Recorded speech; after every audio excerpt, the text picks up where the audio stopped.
I think the message on the bullet was a runic seal to keep Charlie Kirk from going into Valhalla. Are you suggesting that notices bulge OO etc.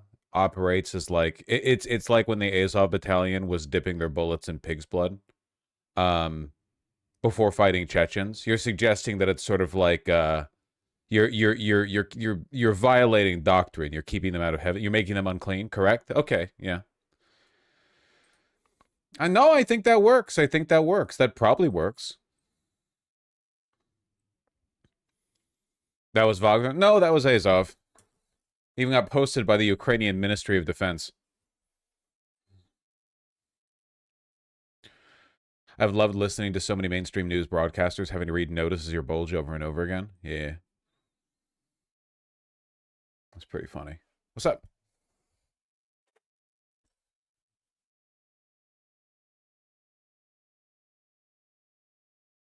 Is it me or has Trump disappeared again? I think it's you. He was talking to reporters this morning. Wait, hold on. I have to close the door.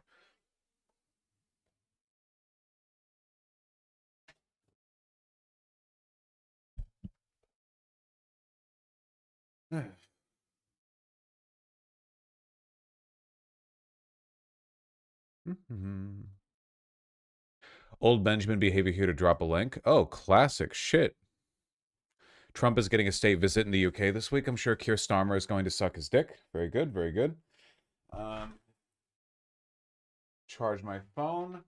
Oh, there's so much left unattended to, man. So much left unattended to. Oh, man.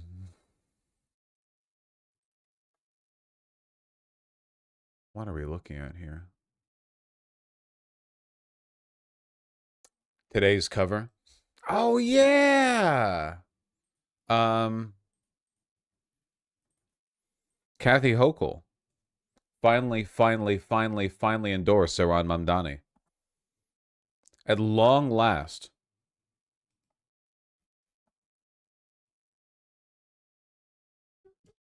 This is pretty funny. Why does she look so fucked up here, man? It's not a good look.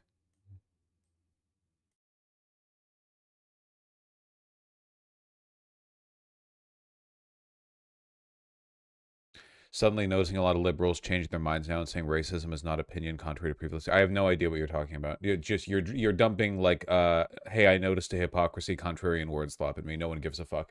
Nobody cares if they're contrarian or hypocritical. It's not the world we live in. Cowardly Gov backs defund police and anti-Semitic socialist Mamdani for mayor. Fucking based. You guys hear Mamdani said that he would arrest Netanyahu if he ever stepped foot in New York.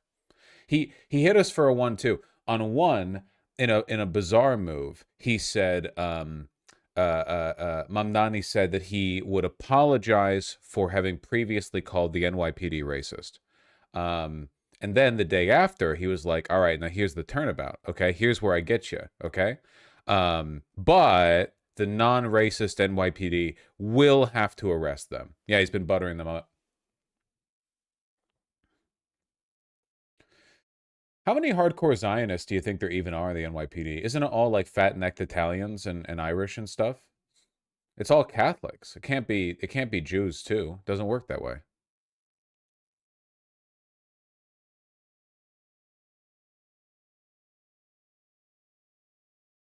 He knows he has to glaze the NYPD or they'll kidnap and rape his family. Yerp.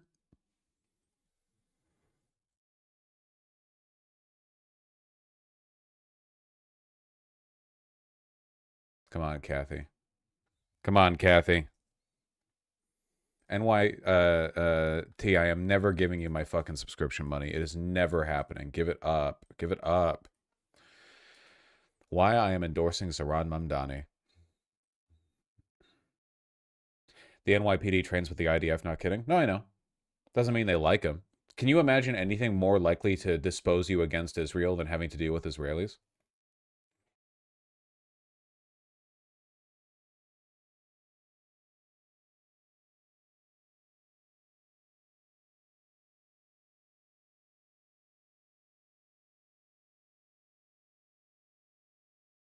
Sounds extremely...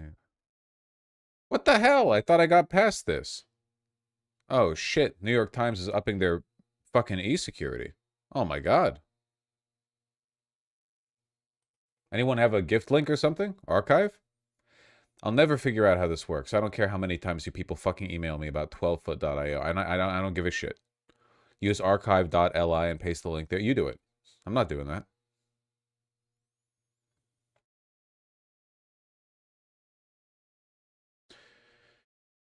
Past few months I've had conversations with him. We've had our disagreements, but in our conversations I heard a leader who shares my commitment to a New York where children can grow up safe in their neighborhood and where opportunities within reach for every family. I feel like the noose is really closing in around Schumer more and more.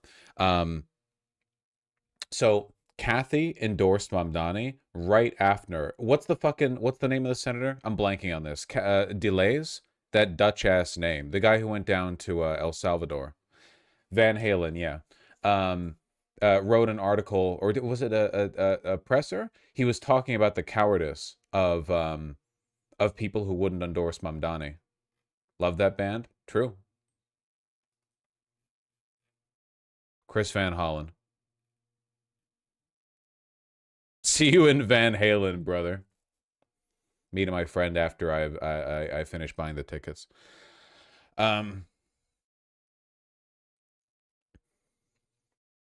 Strong leadership of the Helmand NYPD, combat anti-Semitism. That's great. That's great. All the local orgs that Schumer and Jeffries rely upon to stay in office all endorse and back Mamdani, the unions, the local dem orgs, etc. Yeah, the pillars of salt are falling out like from beneath their feet, I think.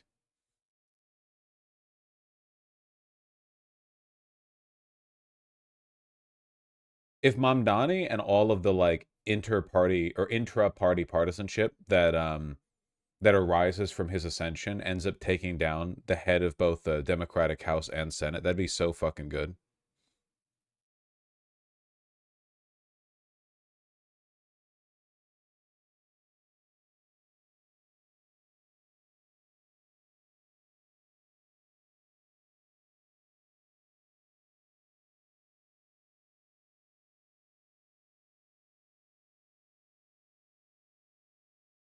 Hold on. Let's take a look at the New York Post article. Kathy Hochul is embracing all of Zohran Mamdani's radical agenda with her spineless endorsement. Kathy Hochul just denied Israel's right to exist, legalized prostitution, voted to throw open the jails and defund the NYPD, and said New York should be a socialist city. By endorsing Zohran Mamdani for mayor, the governor has backed all this and more, embracing an anti-Semitic radical in a stunning act of political cowardice. Oh, she claims in a mealy-mouthed New York Times op-ed that she has had frank conversations with Mamdani. She says they have discussed the need to combat the rise of anti-Semitism urgently and unequivocally. And how'd that discussion go? Did Mamdani suddenly realize Israel has the right to defend itself from Hamas terrorists who killed, raped, and kidnapped Jews? Isn't it crazy that like 50% of Americans vibe with this shit? Like in general, like they would read this and not think, oh, this is written for retarded babies, you know?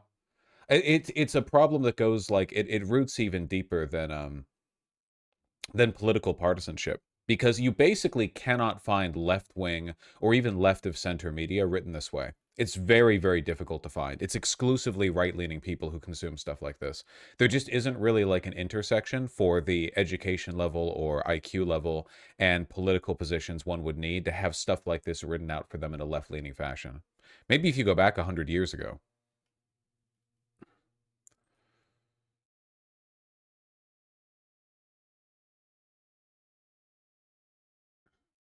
In fact, Mamdani doubled down this weekend and said if Benjamin Netanyahu came to New York when he's mayor, he'd have him arrested in an extra-legal act of diplomatic sabotage.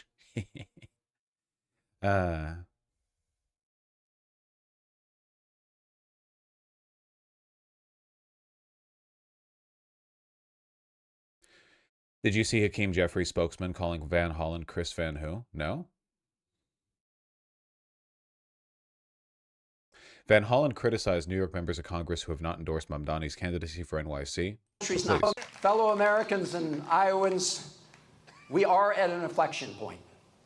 The country's not going to fix itself.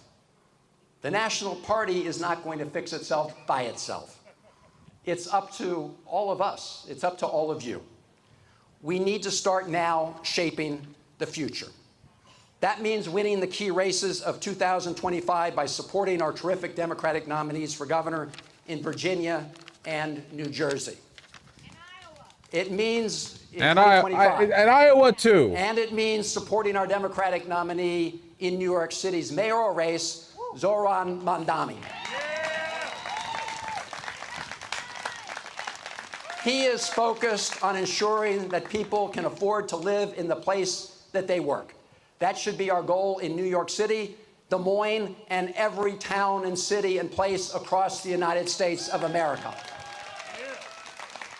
Donald Trump and New York's financial elites see that as a threat. The idea that everybody who works in New York City should be able to afford to live in New York City. And they have mobilized to defeat him. Yet, many Democratic members of the Senate and House representing New York have stayed on the sidelines. Name names, That kind King. of spineless politics is what people are sick of. They need to get behind him and get behind him now. Fellow Name names, King. Full video here. A spokesman for House Minority Leader Hakeem Jeffries, one of these New York members of Congress, responds, confused New Yorkers are asking themselves the question, Chris Van who?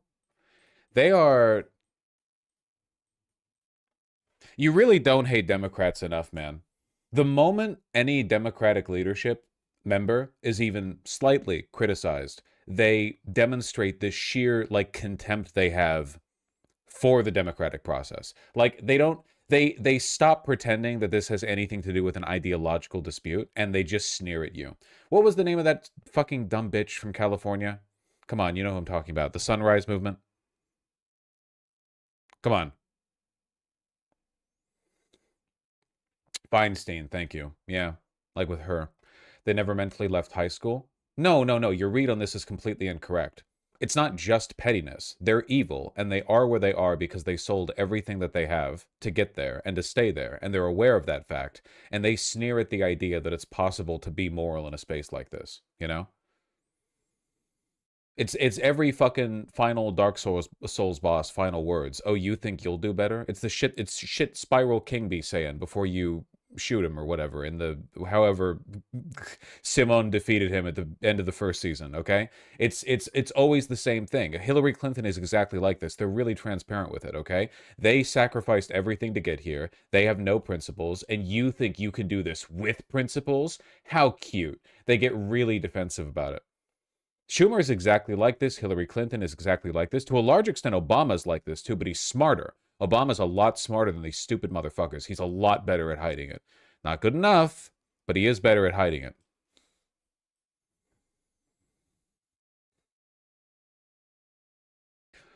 I miss Nancy Pelosi. She was so much better than Jeffries. Pelosi was also like this, but yeah, much smarter than Jeffries. Jeffries is like actually a moron. Chuck Schumer has always been a moral and intellectual black hole. Just hasn't mattered because he's been a good, like, you know, stooge.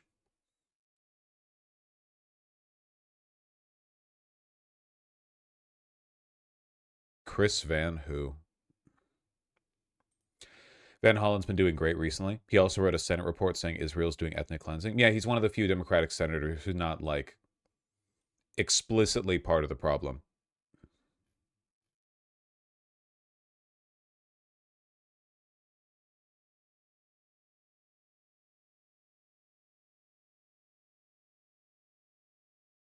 Van Hollen 2028? No, he doesn't have the national recognition. That being said, he's probably my pick for the next Democratic Senate Majority Leader.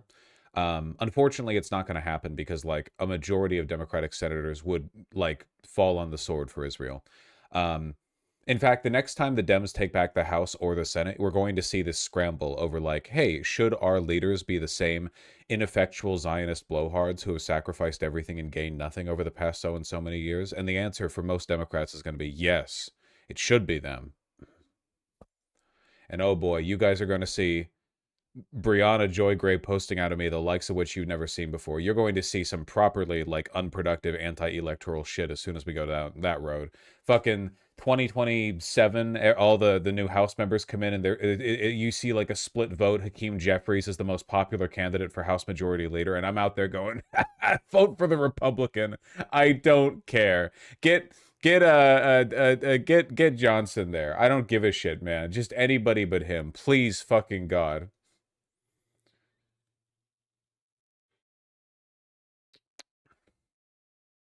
What about utilitarian calculus? My calculator is out of battery.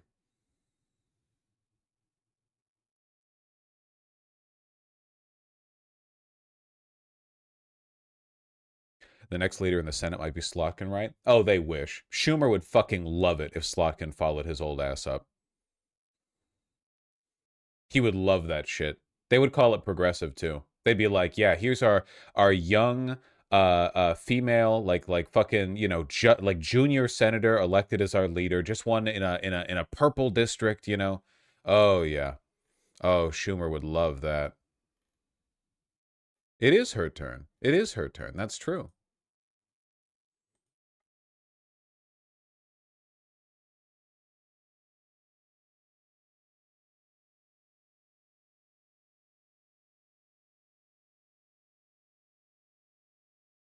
You think AOC has a chance at House Minority Leader? Why the fuck would why would they hold an election for House Minority Leader? Who's holding that election? Pelosi's doing better than Jeffries at getting Dem states to redraw their maps. Yeah, no, Jeffries is useless. He's genuinely like completely the nice thing about Jeffries and Schumer is that they're kind of aligning both ends of the argument. Ideologically, both of these men are evil beyond compare, but also they're completely useless, and every Democrat agrees. Nobody thinks these people are effective. Democrats in office who pretend that these people are effective are doing so they can keep their, you know, post-election consultancy positions. They just want to remain part of the machine.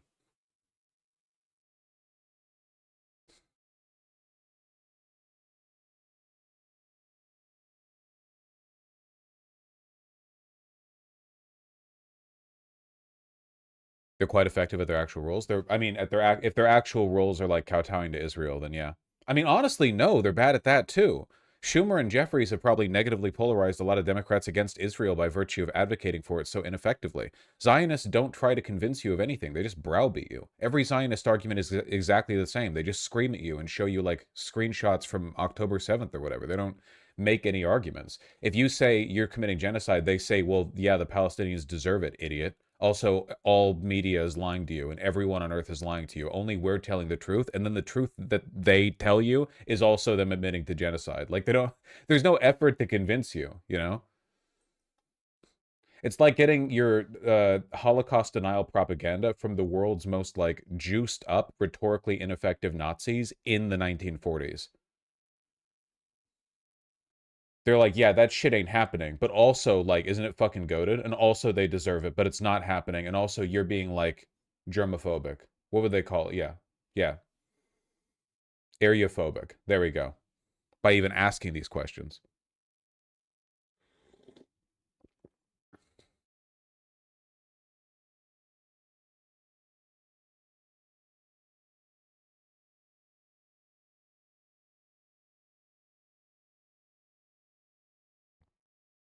That's literally how Holocaust deniers talk about the Holocaust, though. Yeah, and for that reason, Holocaust denial has remained like a pretty niche conspiracy theory for a really long time. It's only gotten ground recently because like the people advocating for Holocaust denial have gotten a little bit smarter about how they do it.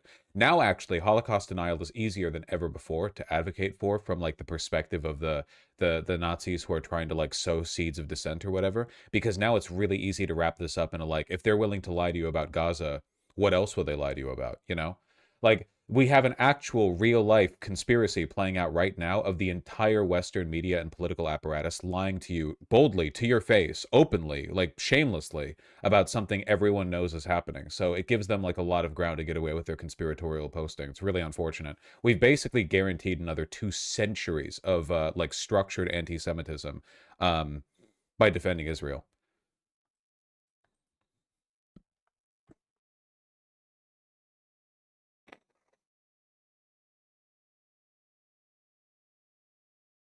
Kind of fucked up. Yeah, it's not great. It's probably bad.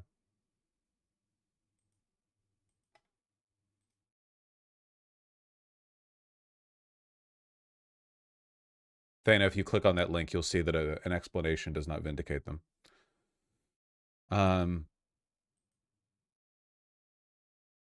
Turns out witches are real, though. Yeah, that's true. Okay, hold on.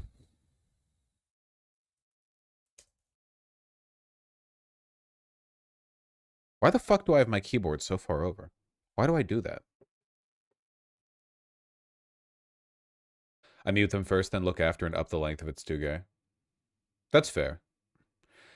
Did the UK really have 100,000 person Nazi rally? I don't know. Why the fuck you asking me? I don't know what the fuck you're talking about. 100,000 person Nazi rally. Are there even that many people in the United Kingdom who can walk? Yeah, there was. Okay, chat says yes. There you go.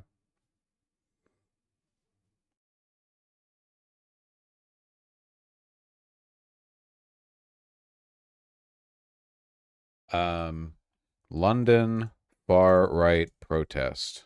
What is it happening right now? Far-right anti-immigration protest. Yeah, UK, I've said this multiple times, so like the UK is probably done, right? UK is probably done. There's no political will in this country at all. It's just decay now. Everything, like, it's just entropy.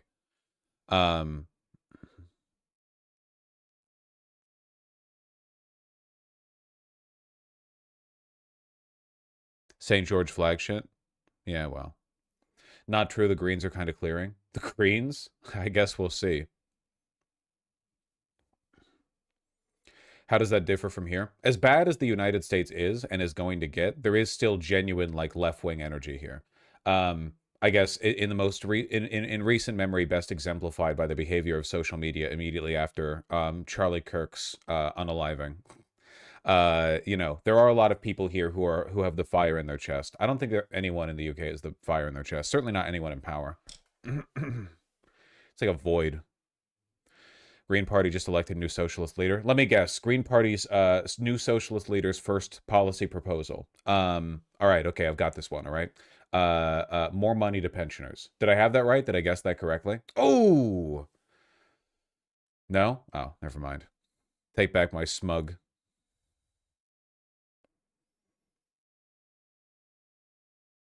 More money to Israel? Yeah, yeah. Less nuclear energy? Aw, man, is that true? Really? Your fucking green leader is anti-nuclear energy? Come on, man. It's not the fucking 1960s. What do we... No? What's their name? What is Israel but the pensioners of the world? I would go the other direction. I would actually say that pensioners are the Israelis of every country.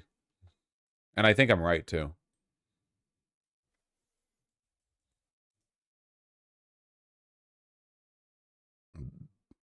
42 years old. Huh.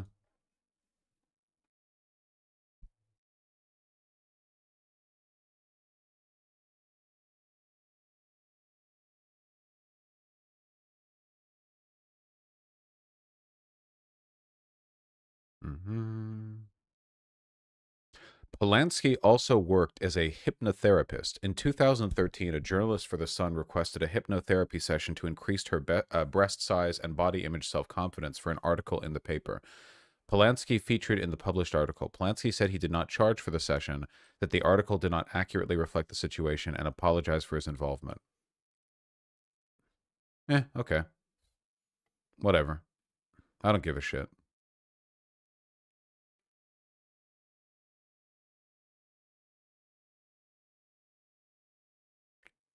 Elected as leader of the Green Party. Does anyone fucking care? The Green Party does not get a significant vote share. Rise by 8% from May to July 2025.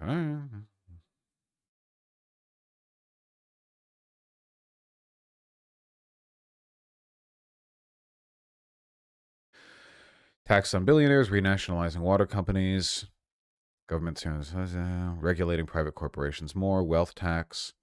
Has stated he believes Gaza is a genocide, should be treated as such by the UK government. Critical of the UK's relationship with the US and NATO, advocates for the UK's eventual withdrawal from NATO. Honestly, the way things are going right now, sure, fucking whatever.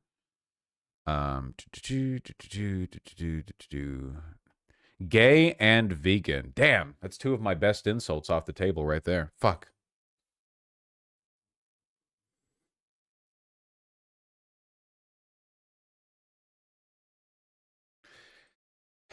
Wearing a business suit with a white shirt with no tie, as always. Apparently, the uniform of mediocrity in the 21st century. Really unfortunate. Don't know why people wouldn't wear a tie when everything about the uniform is structured to frame the knot of the tie as the center point that frames your face. Literally, you have like a diamond shape from the collar of the shirt and the lapel of the jacket, like a diamond that meets at the point of the tie.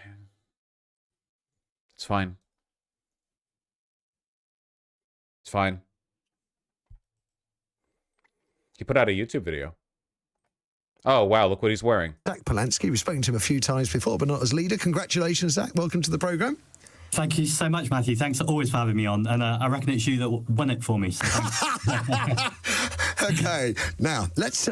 there's an awful lot I want to ask you, and I suppose the populist bit is the one that I'm most intrigued by, because populism is the sort of buzzword politically at the moment. It would be so much smarter of me to start with, like, the Charlie Kirk shooter right-wing speculation stuff, and I'm not doing it specifically to cuck the people who are watching exclusively for that. Fuck you!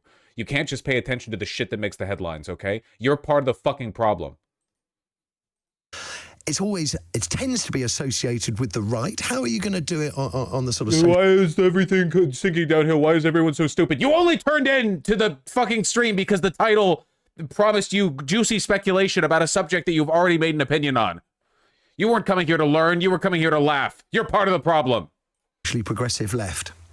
yeah, so it's associated with the right, but the right absolutely aren't populists. In the same way, they're not patriots. Patriots don't hate people in their country. Patriots love their country and love their community. Populism just means for 99%, whether that's working class people, people who own a small business, for self-employed, people who are out of work, we all have so much more in common than the super, super rich. Now, I'm not just talking about people running a business or making, a fair bit of cash. I'm talking about people who have unimaginable wealth. People who are earning... So how popular is this guy? Polanski? Like, is there any...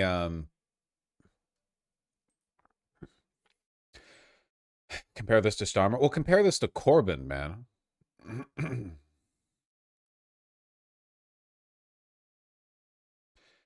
Pretty popular in the English left. Okay, so 5% of the voter share? Jesus Christ, Tommy Robinson's face is so funny. It's a little bit Kirk-esque, huh?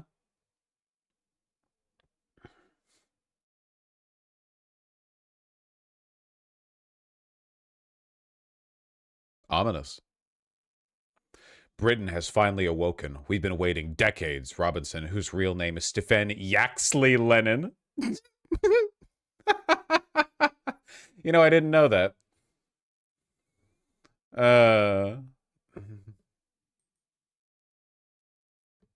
Jesus.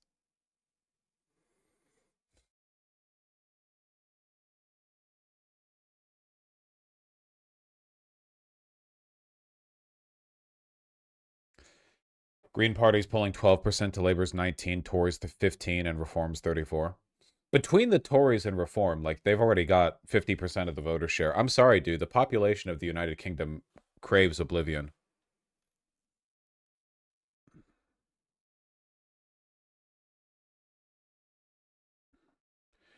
Huge numbers, like 150 plus.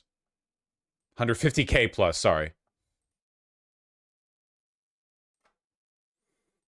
It's so fucking gay, dude. You live in a country that's like 90% made up of hamlets, where all of the money goes towards supporting the lifestyles of the old people who don't work, and you go out there and you're like, you know who's the real problem? Fucking Polacks. Dudes from Romania who come over here with one tracksuit to their name, looking to work minimum wage. They can send a third of their income back home. It's crazy. Just never be duped into thinking that racism or xenophobia has anything to do with the actual behavior of immigrants, because this is how stirred up the far right is in the UK over immigrant violence, and America's murder rate is like fucking 3 times the UK's or something. Like, America is such a violent country, and you still see these people get their fucking, underwear in a twist over this shit. Over nothing, man. Nothing.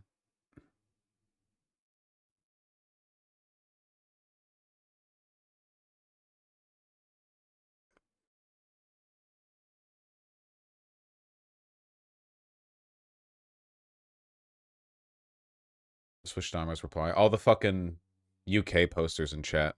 This is a crazy big protest. Yeah, I know the police have been arresting a bunch of Palestine Action people. It's illegal to be pro-Palestinian in the United Kingdom, like pretty much unironically. I met a man recently.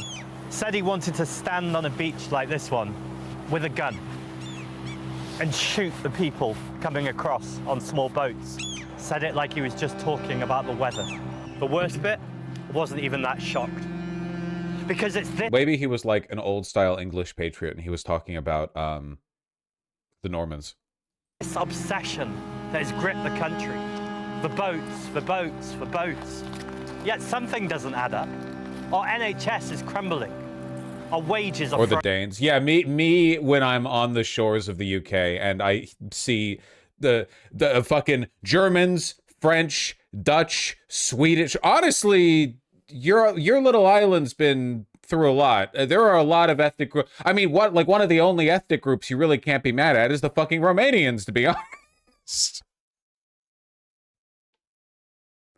It's like there's so many. You've fought so many wars, you know. Got to fight off the Spanish Armada. Yeah, the Spanish. Our rents are obscene. You've never been invaded by Romania or Poland. And all those in power can do is blame the boats. Labour repeats it like it's gospel, this idea that there's no money left. And then they stoke racist narratives about strangers destroying everything. Well, I call bullshit. Where do we draw the line? On the lies, the scapegoating, the idea that there's no money left in this country. There is plenty of money, more than ever, just not for us. Yeah, all for pensioners. Unfortunately, you have to acknowledge this, by the way. It's not just the billionaires or whatever. Like the shifting of the political will in the United Kingdom away from the interests of the pensioners, that has to be like an active political project, you know? Like they have enough. They need to have less. Since COVID, there are more billionaires than they've ever been. And whilst their wealth doubled, ours has been stripped away. So no wonder people are angry. Because while we feel the walls are closing in, the elites, they got to work. They flooded Westminster with lobbyists. They made sure that Farage was on every TV program going, day in, day out, telling the same lies. Because where do you think these stories come from? All this time they've been pointing at the small boats, telling us they were the people to blame. But the problem this whole time was the super rich and their yachts. Well, that's a little. People will say, what does this have to do with the Green Party? Aren't you lot all about trees and nature? Well, yes. Defending nature is vital. And this is about human nature. The man who wanted to go on a beach and shoot people, he wasn't born like that. The same system that is poisoning our rivers is poisoning our minds, all of us. And we have to draw the line. We have to change the system, not just so we can survive, but so we can all thrive. That's the Green Party I want to lead. We do not have a moment to waste. Join us. Let's hold that line together. Oh, that's cute. We'll see if anything comes of it. The leader of the fascist party in Romania is holding a speech at the UK anti-fascist rally, which was also anti-Romanian. UK anti-fascist rally that was also anti-Romanian. I'm not getting into this level of European racial politics. I'm sorry. I'm not doing this. Britain will never surrender flag to far-right protesters. Already has.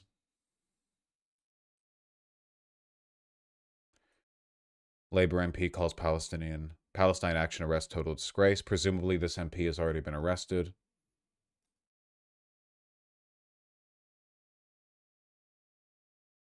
Dude, there's so much going on over there. What the fuck?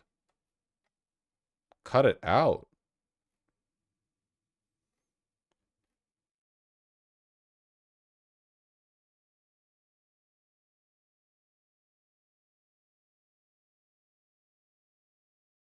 Over 900 arrested.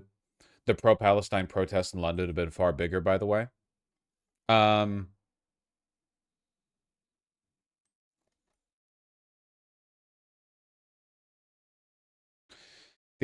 anti-Iraq war protests still by far the largest, and it did nothing. That shit's so red-pilling. Yeah, it doesn't really matter. There's no coherent like left-wing pushback. There's no coherent left-wing ideology at all in the United Kingdom. That it doesn't have any political weight to it.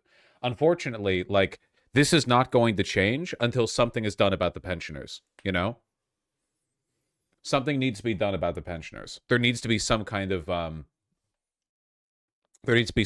like meaningful political action against them.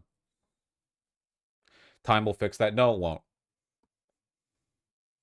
What does that mean? It means that like political action needs to be taken to divest from them. It's like that. It goes beyond just like boomers having lots of money. So, do you have any idea how fucking crazy it is that one of the first things Corbyn promised after starting his new party was more money to women who were adversely affected by their pension age being raised to the same level as men's? Do you have any idea how crazy that is? That's insane. That would be like Bernie Sanders starting a new party, and the first thing he tells the news is that he's going to eliminate an inheritance tax. Like, what the fuck? That's insane.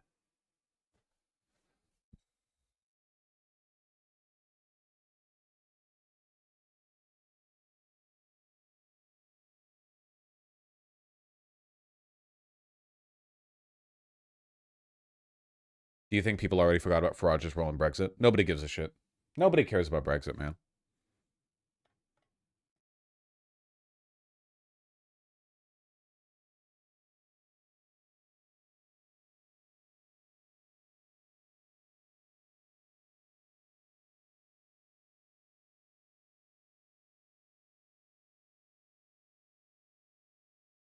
Vosh is he who does not work does not eat pilled. I mean, I do think people should fucking work, yeah. We do have to acknowledge the fact that like our modern understanding of retirement was forged in a time period where people did not live as long as they do now, and jobs were harder physically than they are now. Like look, if you need to work, yeah.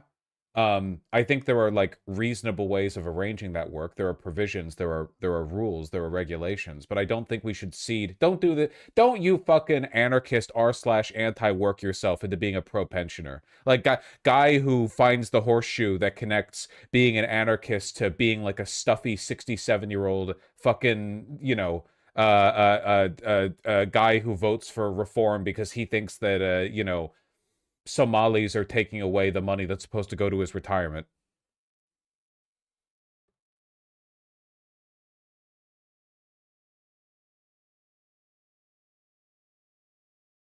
The big issue with having a later retirement age is that employers won't hire older workers. Dude, this is like literally the most solvable problem in the universe with any government capable of functioning. Like if your government can function, if your government is capable of passing legislation and communicating to the people, this is a solvable problem, you know?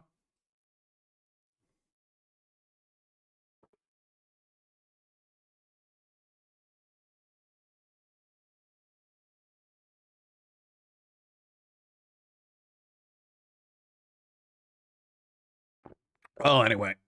Good luck to them, I guess. So unsolvable by us then? Yes. Completely unsolvable.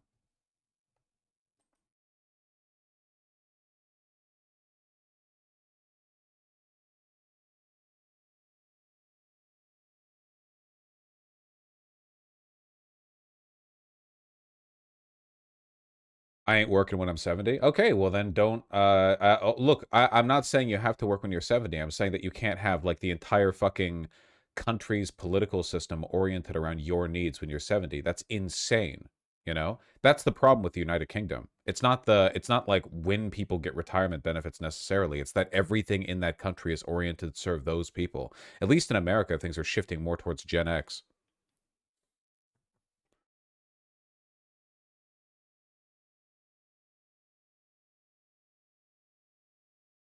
Elderly people aren't treated as well here as you think. I think you guys are like dramatically misunderstanding what's going on in the United Kingdom. It's not about how much money they make in retirement, dude. It's the political power they have relative to other groups. There's a very like high social emphasis on or a large degree of social emphasis placed on the care for the pensioners, to the extent that they have a disproportionate amount of political power, weird benefits, unnecessary benefits, a whole bunch. Everyone has to tiptoe around them, but they are literally the most useless people in society. They're objectively useless. So I don't know. I feel like that's the problem, man.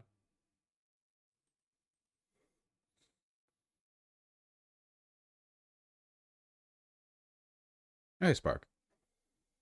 Those lazy, useless eaters. Exactly.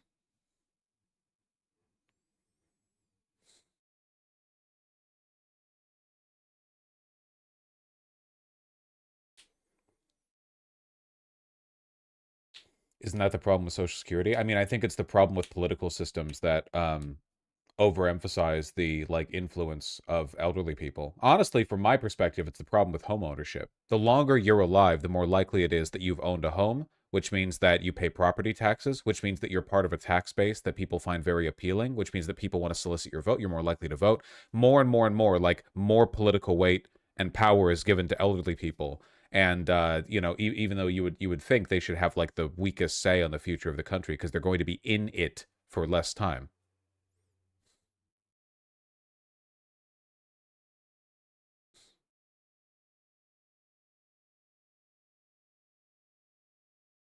Elderly people have one of the highest voter turnout rates. That's another issue. We need to elderly booby trap polling booths to make it impossible for them to get there.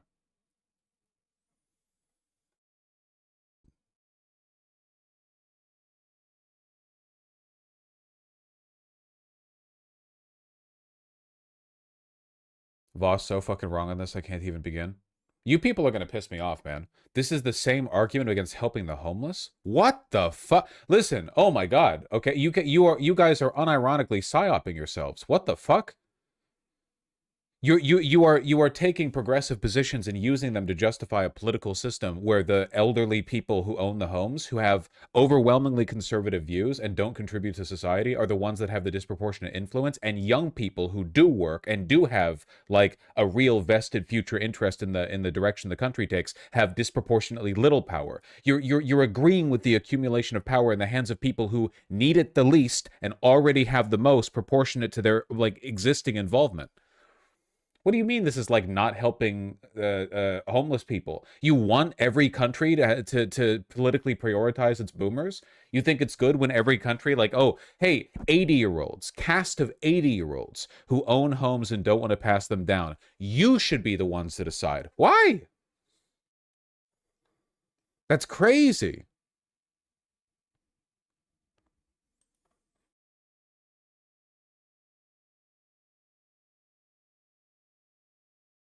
It is their turn.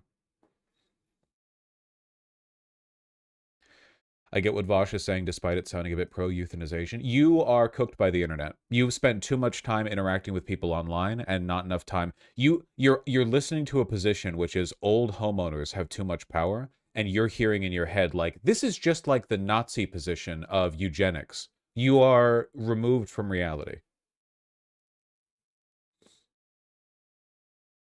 You need to talk to people more in real life.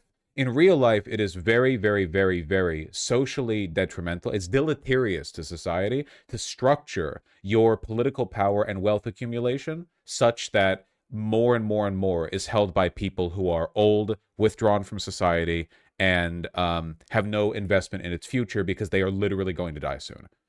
Ideally, you want the societal investment to be proportional, more or less, to your level of productivity in that society. People's economic and political productiveness should peak out between 30 and 60. That's the ideal, right? When you're young, you're a stupid baby and you're pooping your pants. And then you get older and you get involved and you vote and you work and you make more money and you become the bedrock of society. You're supporting people, you're doing things, you're making work happen, you're providing, you're contributing, you're analyzing, you're growing.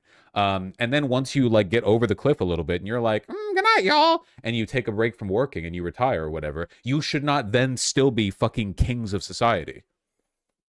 Yeah, then you go back to shitting your pants. You should not, like, when you're over the hill and you're like 70 and you're like, well, for the rest of my life, I'm just going to sit on retirement money and drink margaritas. You should not then also still be like the fucking bedrock of political power despite contributing nothing. At that point, you have contributed. You've done the contributing. That was the point where you were like the active player. Like, doesn't that make sense? Once you retire, doesn't that mean you like retire? Like you're out? You're chilling? You're on the back bench now?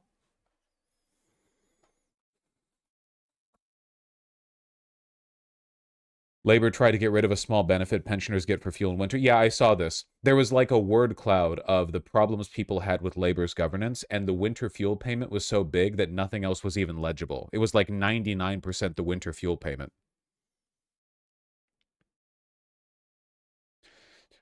Made to cover the additional costs of heating over the winter months. So that means a significant portion of the support Labor has lost under Keir Starmer's government came because elderly people didn't like the fact that they were not getting a subsidy to pay for the increased cost of paying to heat their homes in the winter. That is how coddled these people are. We're talking about entire political parties rising and falling over whether or not they kick a few $1,000s over to old people in the winter. Like, this is an insane amount of power.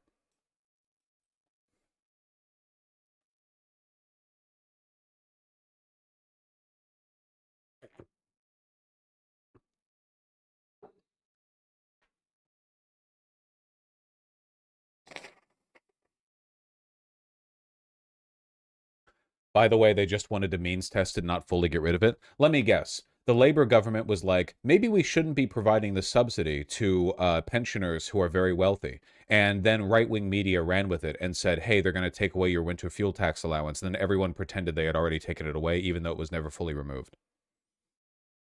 Got it in one? Okay, yeah, that's too much fucking power for old people. My personal, it's gonna sound cruel, but it's true. If you're at risk of dying in the winter because you can't afford more fucking planks of wood to burn, okay? You should not be able to single-handedly gladiatorial arena Roman emperor thumbs up, thumbs down a political party, okay? That's crazy.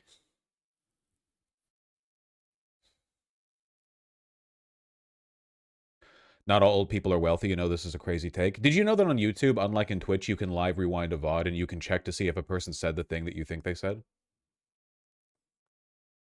In Twitch, you have to wait for it to be encoded as a VOD, but in YouTube, you can rewind immediately. So you have the ability, before typing something, to check to see if you hallucinated the thing that you think that I said. I never said all pensioners are wealthy. One of the benefits of streaming on this platform.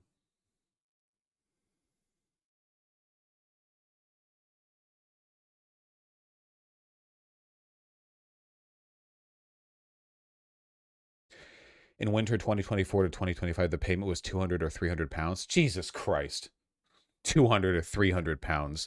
The potential threat of... This is how fucking fucked the country is, man. The threat of means testing a 200-pound yearly payout sunk the party. Jesus Christ. By the way, the biggest union org in the country threatened strikes over it too. Why? God.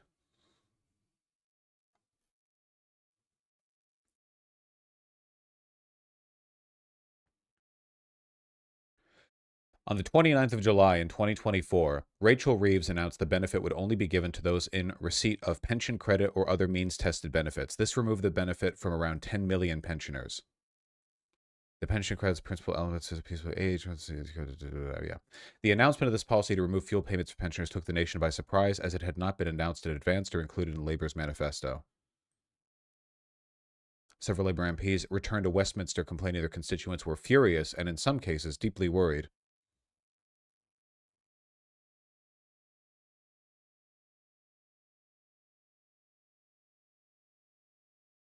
Trade union opposition. Jesus Christ.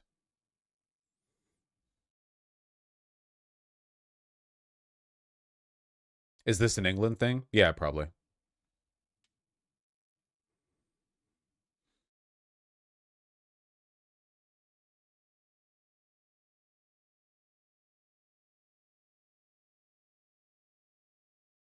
What is Ireland like? I assume you mean the country of Ireland and not Northern Ireland. The country of Ireland is mostly like a tax haven.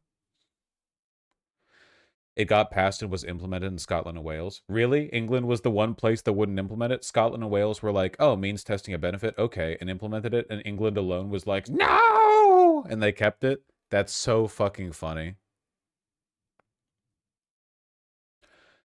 Maybe hot take, but society should protect the most vulnerable and people who can't work. Dog, that's not what's happening here, man. What the fuck? You're in the United States, and somebody's like, no, we should not eliminate fucking property tax, and you're like, you really think it's fair to keep charging homeowners who are in their 70s, their 80s, property tax? Like, what? You can't. You've fallen for it. You've fallen for it, my friend.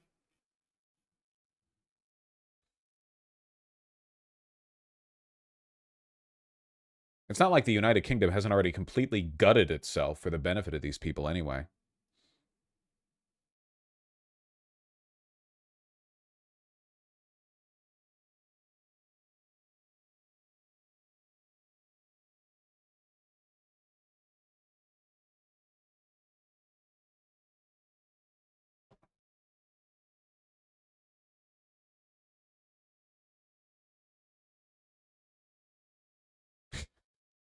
In December 2024, a parody of Mud's 1974 Christmas #1 single, Lonely This Christmas, was released entitled Freezing This Christmas, accompanied by a black and white music video.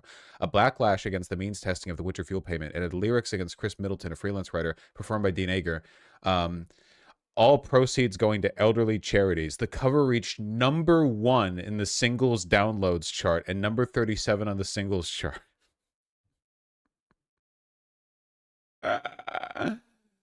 Oh. You guys aren't going to like my position on fucking property taxes either, you know? If you can't afford the property tax in the home that you've lived in for 100 years, you should sell it and move. You're not going to like it. You're not going to like it. Oh, you're not going to like it. Vosh talking about pensioners in a way anti-Semites talk about them. Jesus Christ. YouTube chat is going crazy. Aren't you guys all like 20 or something? Why are you so defensive? You're not gonna... You're never reaching this point. Buddy, trust me. By the time you reach pensioner age, all the benefits will be non-existent, okay? You'll be working in the mines till you're 89. There's no reason for you to be defensive about the hoarding of benefits for a caste of elderly people that you won't even get to join when you reach that age, all right? You're never gonna own a home. What are you talking about, man?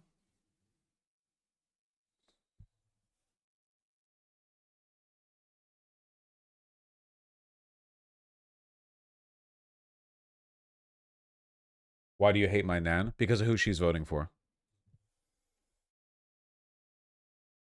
Remember the convo on vacation / family houses and the decommodification of housing a long time ago? Yeah, I was pretty shocked to find that apparently having a second vacation house in Europe is not that uncommon. It's crazy to me, but you know, whatever.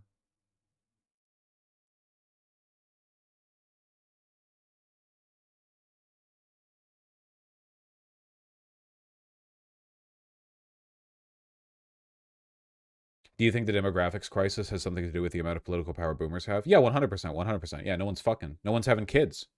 So, of course, like, there's going to be more and more. We're going to hit it, like, even a worse version of this population bump, too. Like, fucking, in basically every single Western country, like, what is the median age United States?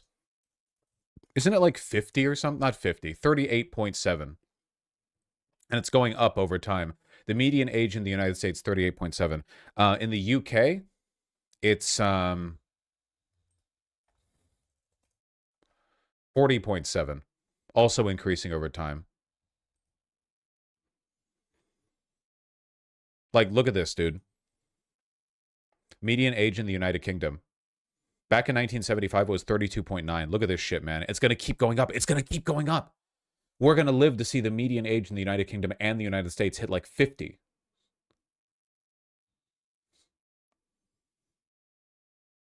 You think civilization can survive fucking 45% of the population being on retirement benefits? We got problems, buddy. We got real problems. Imagine how much worse this would look if it wasn't for immigration. If it wasn't for all the aforementioned 19-year-old Romanians with their one tracksuit to their name coming over into the UK, I bet you the median age would be like 46 or something.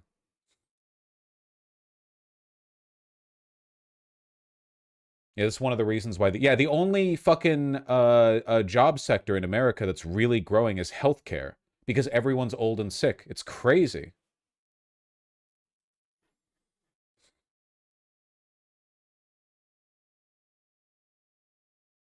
This is why Nepal managed to overthrow their government in 2 days. Yep, amazing things can happen when a majority of your population can jump up, has a standing jump of like 2 feet or more.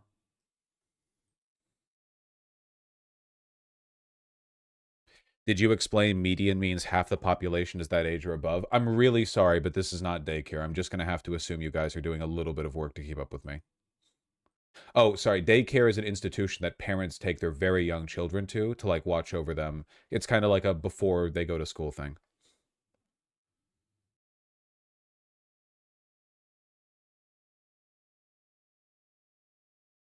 It kind of sucks that it's hard for people on the left to talk about the genuine problem of declining birth rates without ceding ground to Nazis. No, it's not even remotely difficult. Like, that's only a thing you believe because all of your lefty friends are polyamorous 20-somethings who, if you bring up having children around them, they get upset because it reminds them of their parents getting upset with them for coming out as queer, okay? It's actually super fucking easy. It's literally just, hey, a population pyramid should look stable over time, and people should more or less hit the birth rates. I don't care if it's by immigration or by domestic, like, population production. Doesn't really matter to me. We do, however, need to keep that pyramid stable. It's pretty easy. You don't have to cede an inch of ground to the neo-Nazis. I don't give a shit what race they are or what ethnicity or nationality. Well, I mean, if we're talking about America, they should be in America, in that sense American, but, you know.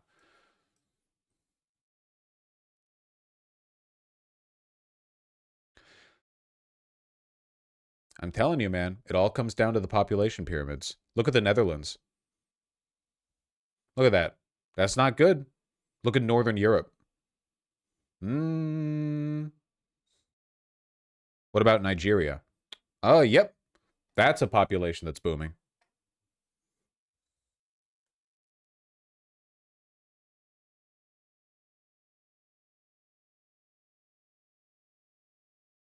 Northern America.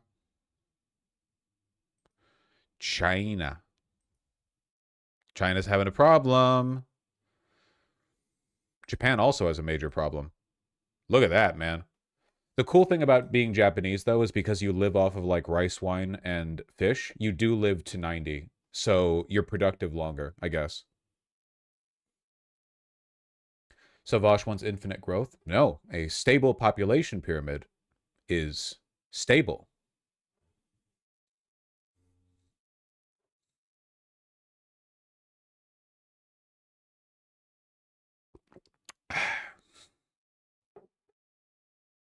Look at Korea. I assume you mean South Korea. Bum bada bum bum bum. Where's South? South? Wait. South Africa. South Asia. Where's South Korea? Wait, do they actually just have it listed as Korea? No? Am I blind? Did I just miss it? Oh, Republic of Korea, or Korean Republic? Okay. Republic of Korea. That's the formal name. Thank you. Right now, it's not that bad, but if you give it 10 years, it's going to look fucking crazy, dude. It's going to look like constipated down here at the bottom. Look at Japan's. We just did. Japan actually isn't in as difficult a position for a wide variety of reasons, like how their economy is structured.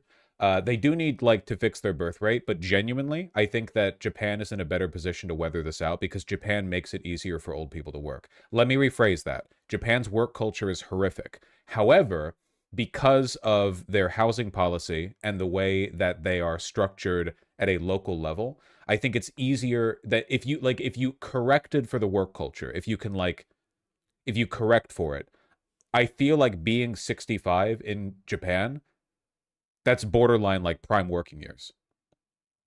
That's like easy shit. How do I know this? For one, you're 65, you're Japanese. What do I know about you? You're in good shape. You walk around a lot because the entire population lives in Tokyo. You're walking all over the place. You're in good shape, okay? Your arteries are doing good. Number two, You're skinny. You don't have a bunch of weight holding you down. Your joints, you're looking pretty good. Number 3, your culture venerates old people. People respect you for some reason, even though you're probably stupid. Number 4, there are cool shrines all about the place. When you look around, you get to go, oh, I remember that. It was like that when I was 5. And that fills you with life, okay? So you get to keep going. Number 5, very robust, thriving, like small business, retail-oriented industry, you know? You walk around Tokyo, there's 50 trillion stores in Tokyo. There are more stores than people, okay? It's not like every place you work at is a Walmart, where everything is like hyper-optimized for efficiency, and there's nowhere to sit down, you know? There are lots of places to sit down, lots of benches. So basically, my argument is, if you correct for the work culture, I think Japan's like a goated place to work in the pensioner age. Unfortunately, they have not corrected for the work culture. So it's actually awful.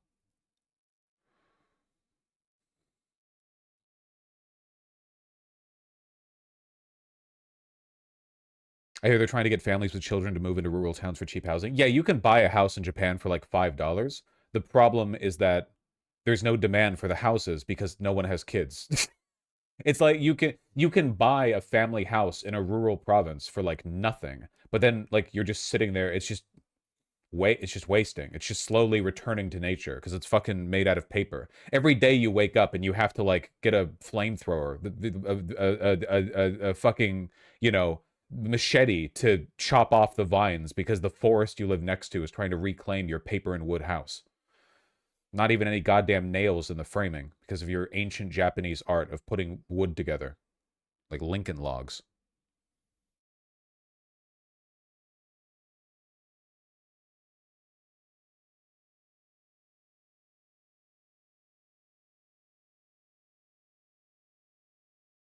What was I talking about? Oh yeah, old people are evil.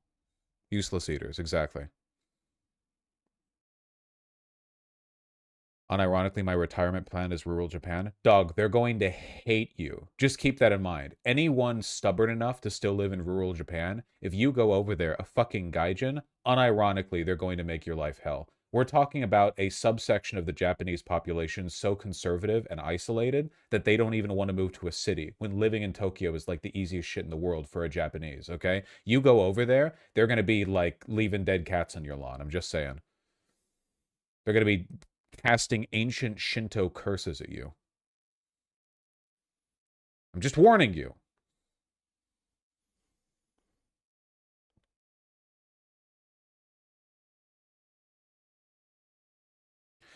Rural people like Southeast Asians but hate white people for some reason. Do you think it's because of like the culture? Like an American moves into a rural Japanese village, weighs as much as every other resident combined, then goes outside and asks, what's the DoorDash? You know? Goes door to door being like, hello, what do you got in the area, you know? You're talking about people who have been like fishing from the same river for 60 years, okay? I'm just saying, it's you just have to. Yeah, but you'll be rocking Capital Drip for way cheaper. That's not true, man. It's still it's expensive over there too. Joke's on you, I actually know how to cook Japanese. Oh yeah? Slaughter AMA official? If you know how to cook Japanese, let's see the BMI for it. I've been to Tokyo. I've seen what those motherfuckers look like, okay? I could wrap my one arm around them, all right? Post gut. Gut post. Post gut. Gut post right now. That's what I fucking thought. Oh, you can cook Japanese? All right. Let's see what you're actually cooking. They'll know when they see you.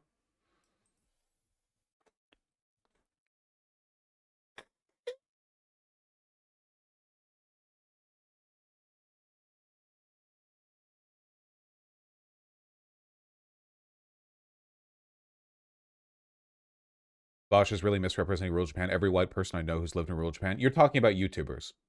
Every white person you know who's lived in rural Japan, you're talking about YouTubers, okay? They're not going to tell you about the... They go there with money and they show you refurbishment projects so that Westerners can soy out over the tatami mats, okay? Don't you fucking start with me.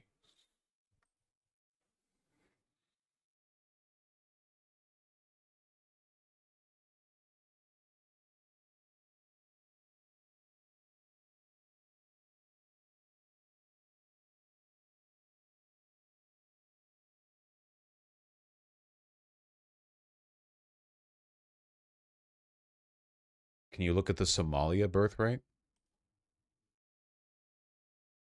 Yeah, that makes sense. Now that's a nation of movers and pushers right there.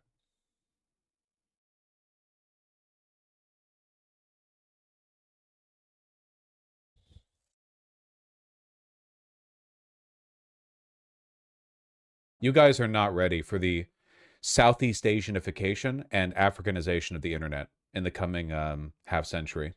You know?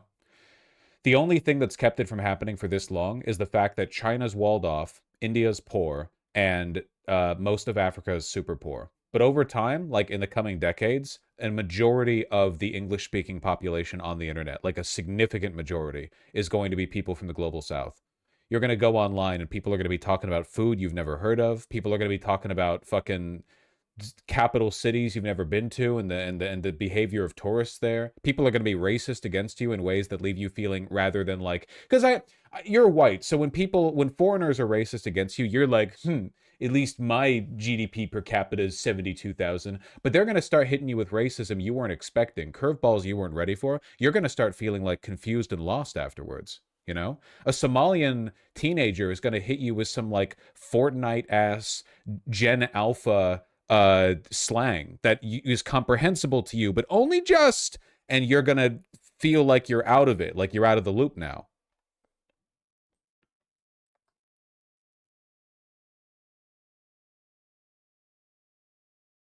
Hope you got your stereotypes ready for Mozambique, white boy. Look, it's only fair because if you're English speaking and online and you're from Nigeria or India or whatever else, you have to be like aware of all these stereotypes and mimetic references to places like Tokyo or Paris or London or New York City or Los Angeles or whatever. But we don't have to know shit about their countries or their cities. It's time, and we deserve it. It's time for the fucking whiplash to come around, you know? We're going to go online and somebody's going to hit us with a zinger from like a South Indian country that we've never heard of before. Some Sri Lankan is going to hit us with some shit and we're going to be like, what the fuck are you talking about? And 50 people are going to show up in the comment section and laugh at your ignorance. Actual globalism. Globalism on an equal footing. But you will still have something over them because if you're getting hit with it by like Southeast Asians, you can be like, at least my country didn't lose 250,000 people yesterday to flooding. And they'll be like, no. And you'll be like, yes. And that's what that's your touche. Yeah.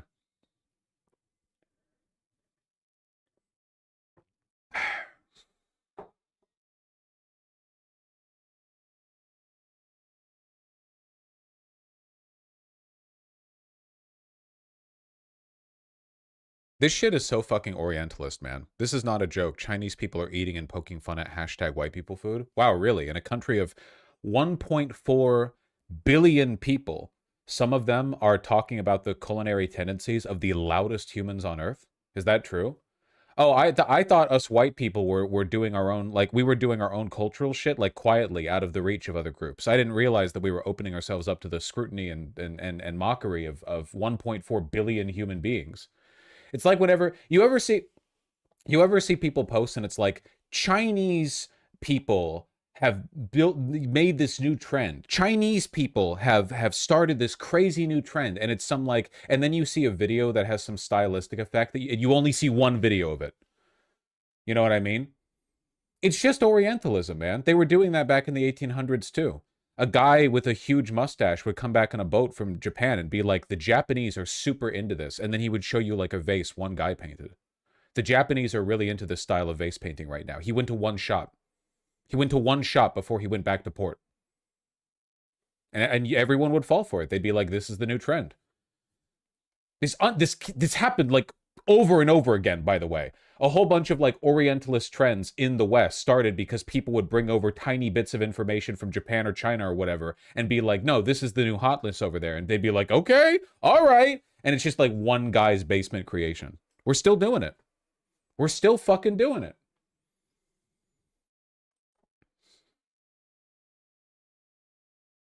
The Japanese shogunate created sweatshops and forced kids to make Western bait slop art. That rules. They really got one up over us on that one, didn't they?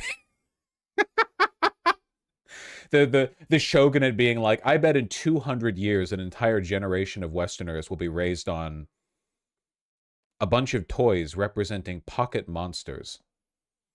We're gonna get these yokai. Just trust me, buddy, okay? Right now, these are a parlor shop curiosity, but give me 190 years, and this shit is going to be in the... This is going to be the biggest franchise the world has ever seen.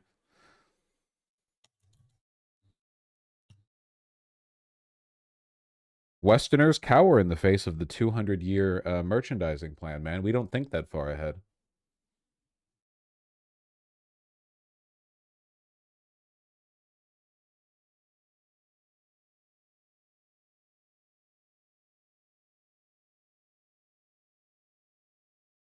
One of these days, Hillbilly Elegy is somehow going to be the main American cultural export. That's really funny to think about.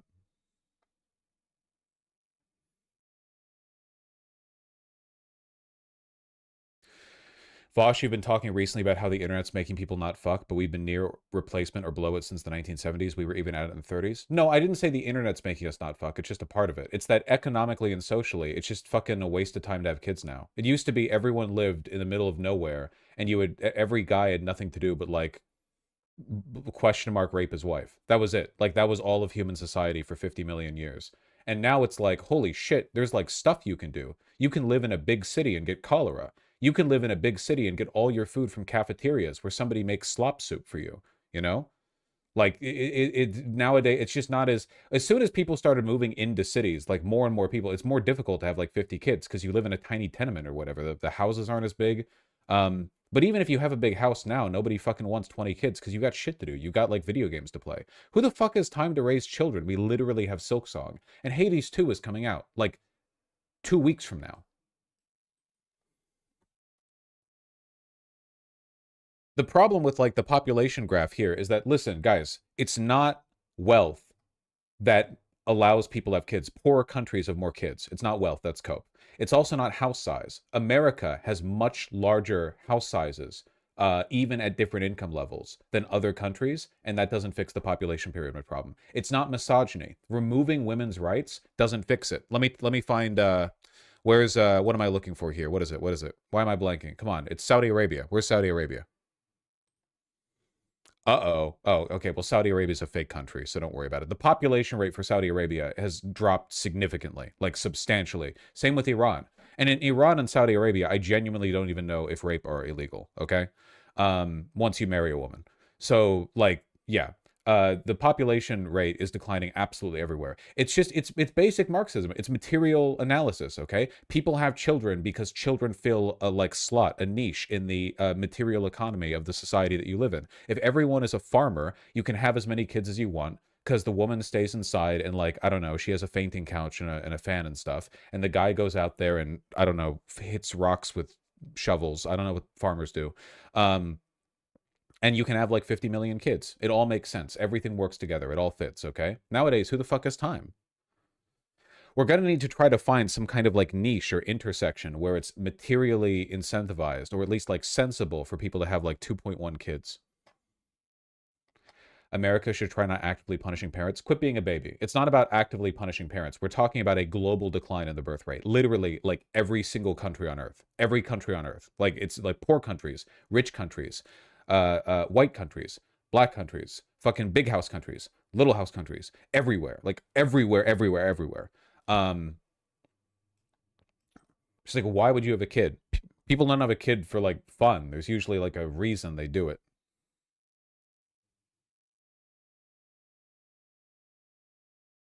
The Mormons are bucking the trend. Yeah, the Mormons like culturally strongly incentivize that.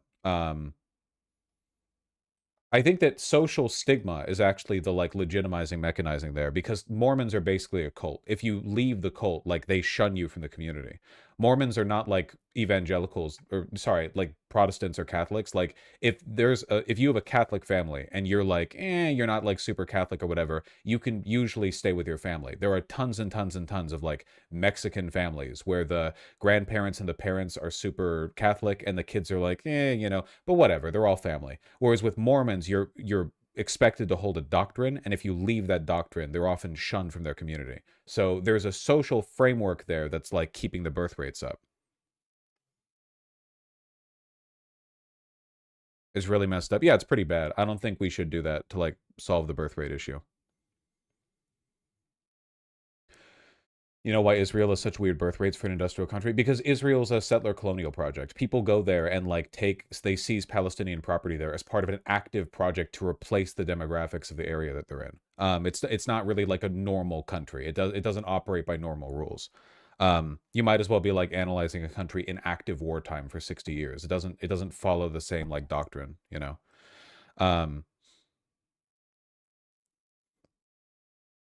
So we need child producing fascism? No, when did I say that? Why does everyone, this is the fucking problem with talking about anything involving demographics, is the nanosecond, you talk about anything and everyone's like, okay, time for me to relate this to like the tangentially relevant Hitlerite talking point that I'm familiar with. Why? You're the one poisoning the discourse. Nothing about any of this is fascistic. We're just talking about like basic Marxist material incentives, the material dialectic, the extent to which producing children fills a social or material need in a society.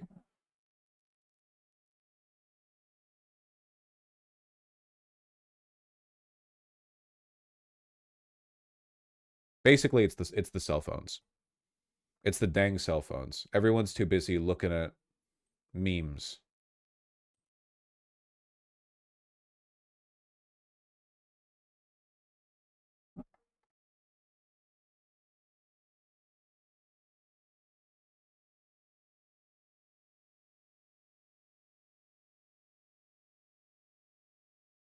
It's the damn Tamagotchis. I'm always saying this. Let me clear these shit-ass tabs. Also, who linked this to me? Crystal and Saga react. Cancel culture over Kirk assassination. Why? Who?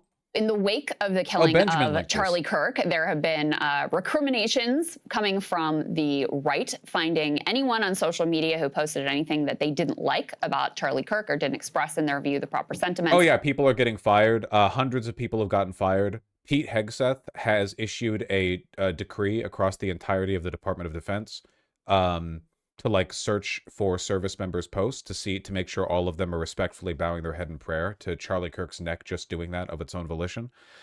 Threats from the Department of State to deport any immigrants or non-citizens who are not being respectful to Charlie Kirk on social media. Oh yeah, there's that one guy who amassed like what 50,000 people on social media and to like, you know, by name, so that if you want to check to see if any of your employees are being mean about Charlie Kirk, you can search for their name there. Surrounding his murder. This is happening at a number of levels. There's like a organic sort of right-wing cultural effort to find these and put them in a database and contact their employers, etc. That guy's website went down because people sued him for defamation. Ah, the real cancel culture. There also is increasingly, it looks like, a coming crackdown coming from the federal government. Let me go ahead and start with Senator Katie Britt, who says in one breath that, you know, Charlie Kirk was assassinated because he was in part because he was such a beacon of free speech. And in the next breath talks about how if you're not expressing the proper sentiments, you should be held accountable, you should be fired, etc. Let's go ahead and take a listen to that. Yeah, show me. The rhetoric that led us to this moment, calling President Trump a fascist, calling him Hitler, you had news organizations and mainstream media celebrating that, allowing those things to take place and be said on their networks. Right. That is... Do you realize how popular America's bullshit is in Europe? Yeah, of course. Fascism, funnily enough, is extremely globalist because fascism spreads through capital. There isn't really an organic fascist movement in the modern world, at least not a powerful one. It's just a cynical smokescreen thrown up by capital holders interested in diverting people's attention away from economic inequality. It used to be fascism had a little bit more, I don't know, ideological legwork to it. Like in Mussolini's Italy or in Hitler's Germany, there was much more of an organic sentiment, I guess I would say. There was much more like of a sort of, I won't call it like legitimate belief because it's never been that. But at the very least nowadays, in comparison, there's a reason why you hear stuff like le wokism. America is the capital center of the world, and as such, we're the fascist center of the world. We are the producers of fascist culture. That's the reason why Americans do not give a fuck about any country other than America, but all around the world, fascists are constantly adopting American fascist talking points. There was a rally for Charlie Kirk in South Korea. Do you think American fascists would ever rally for a South Korean right-wing figure? Fuck no. In France, Germany, Northern Europe, the United Kingdom, all over the place. Trump's words and the words of his supporters, they reverberate, you know, much in the same way the far-right Poilievre over in Canada. It was just literally like Canadian MAGA. He was wearing a MAGA hat, right? It's very, very anti-national. It's globalist. It's internationalist. They don't believe in their own countries. They just believe in a unified, money-driven set of whataboutisms to distract people from what's actually wrong with society.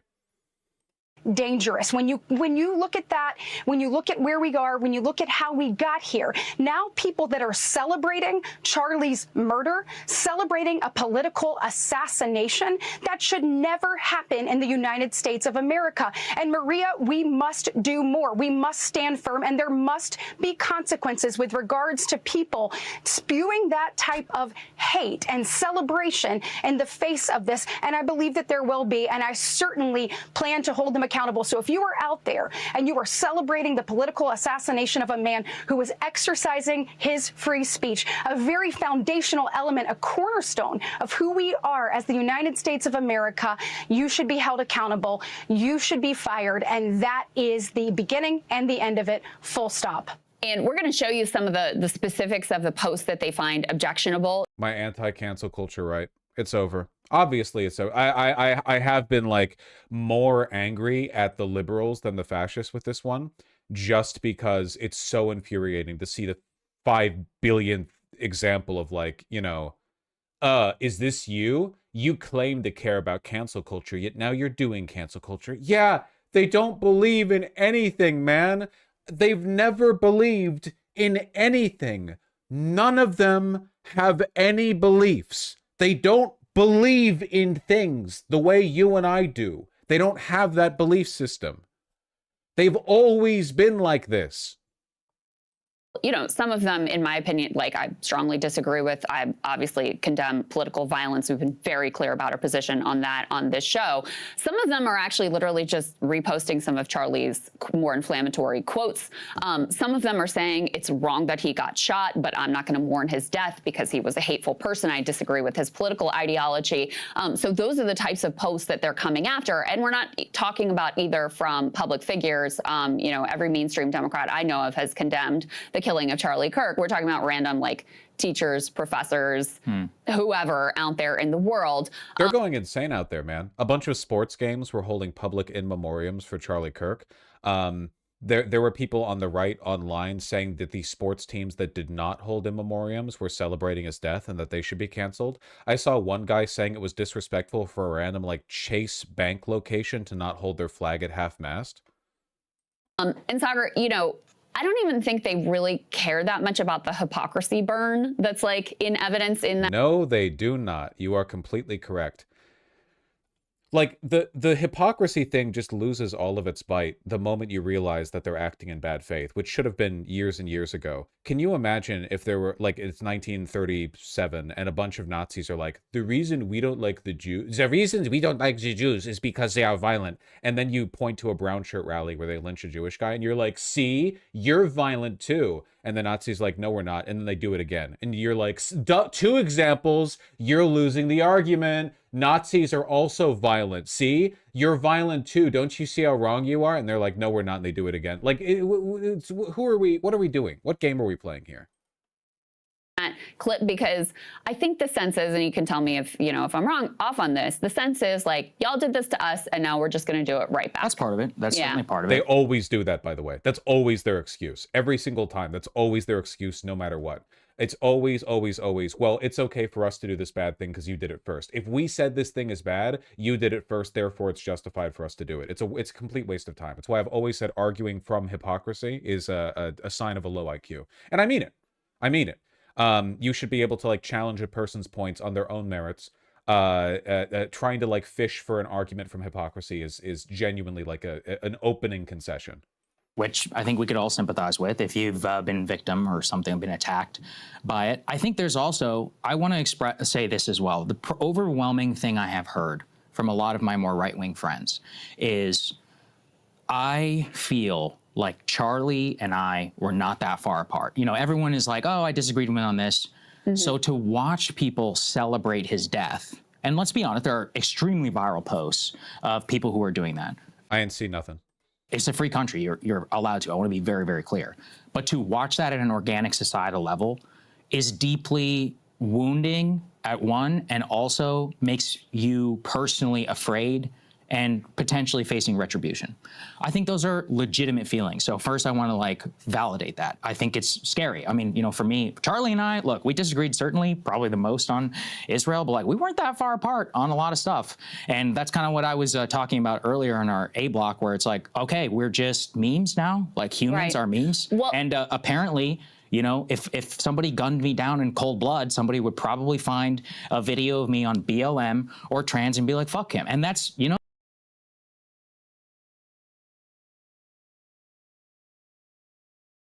well, you can't argue that he's wrong. That is exactly what people would do.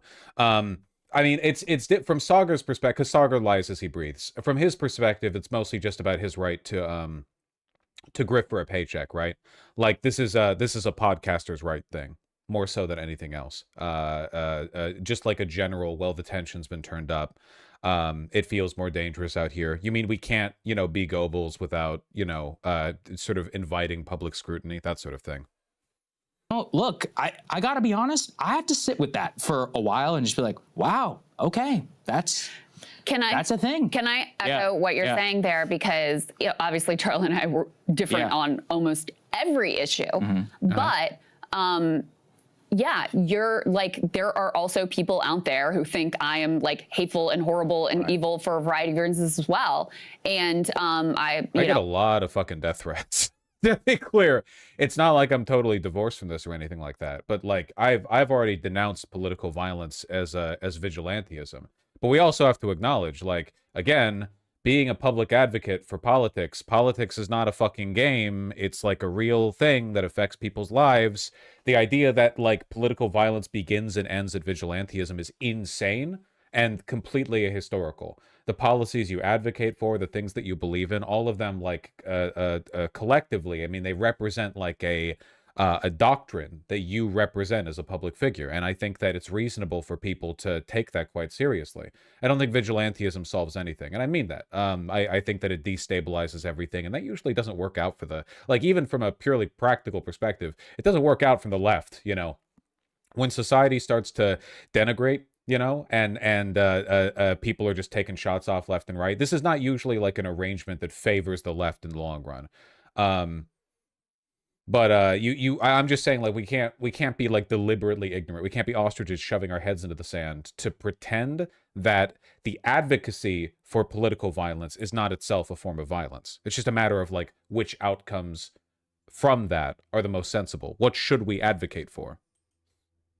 I have no doubt that would be the case for me too. Right. And, you know, we'll talk more about the Israel piece tomorrow, but it's also the case that even as Charlie Kirk and... Do you think the U.S. has entered its days of lead? I think that you learned about the days of lead 4 days ago from people on Twitter referencing it, and I don't think you've even Googled what it is. I just think that you're aware that it refers to a period of political instability where the right-wing government and left-wing agitators in Italy fought post-World War II, but you don't know, like, what it really entails, and you're asking me because you want to feel like you're contributing to the propagation of this new term you've been made aware of.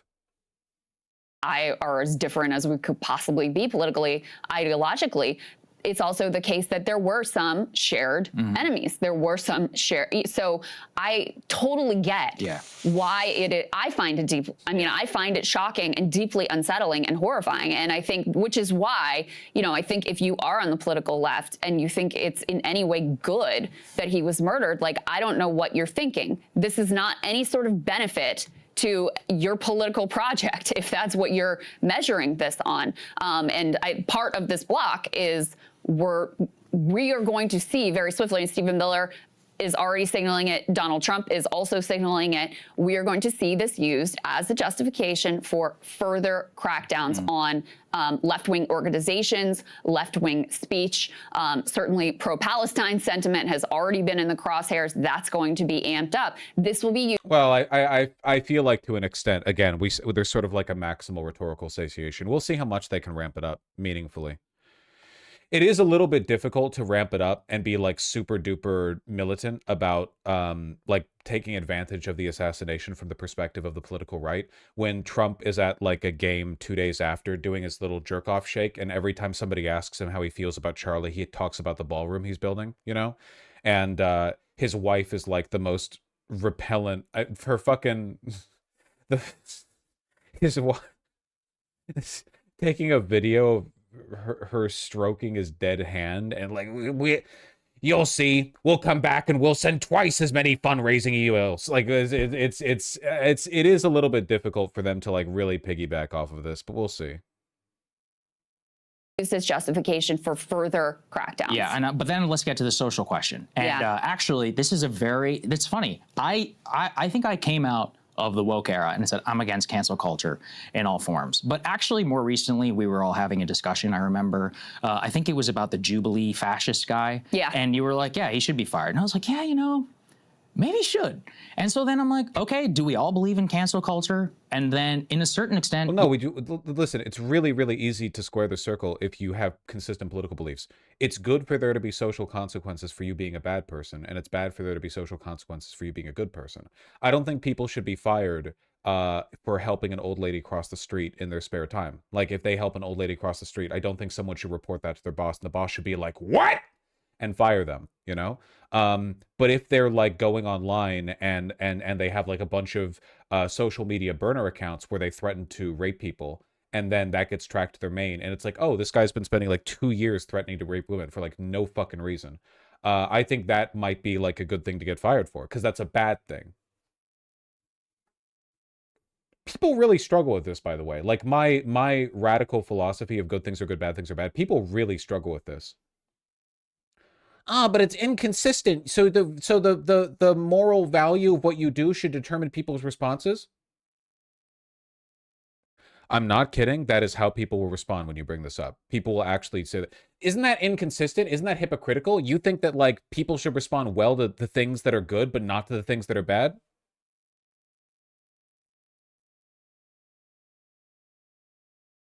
There was like an entire decade of internet debate culture where this was unironically like a serious position people had to contend with. People actually had to go into debates ready to debate this. They had to be like, no, actually, I don't think it's inconsistent or hypocritical to hold people to different standards based on the perceived morality of their behavior. Well, what if people believed in a moral system where they thought good things were bad and bad things were good? Like, what if a person thought rape was good and they thought helping old ladies cross the street was bad? Well, that would be bad. Based on what? Dude! What are we doing here, man? If they think rape is good and they think helping grandmas cross the street is bad, then put them in the device. I don't care. Activate the torment nexus. What are you fucking... Who are we talking about right now? I'm not going to engage in... I'm not going to pretend that this is like a... We're like falling down a pit of moral relativism to justify an insane perception of a double standard. No one believes this shit. No one in real life believes any of this. Everyone believes that good behavior should be met with good perception and bad behavior should be met with bad perception. The argument is not over whether we believe in cancel culture. It's whether we believe good things are good and bad things are bad.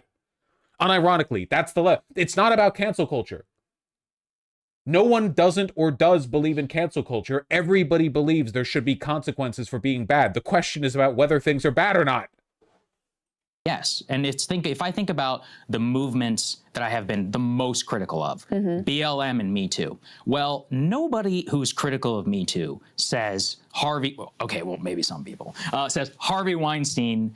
Outside of Candace and a few others, nobody's like Harvey Weinstein's innocent and he didn't do anything wrong. You could. There's a significant.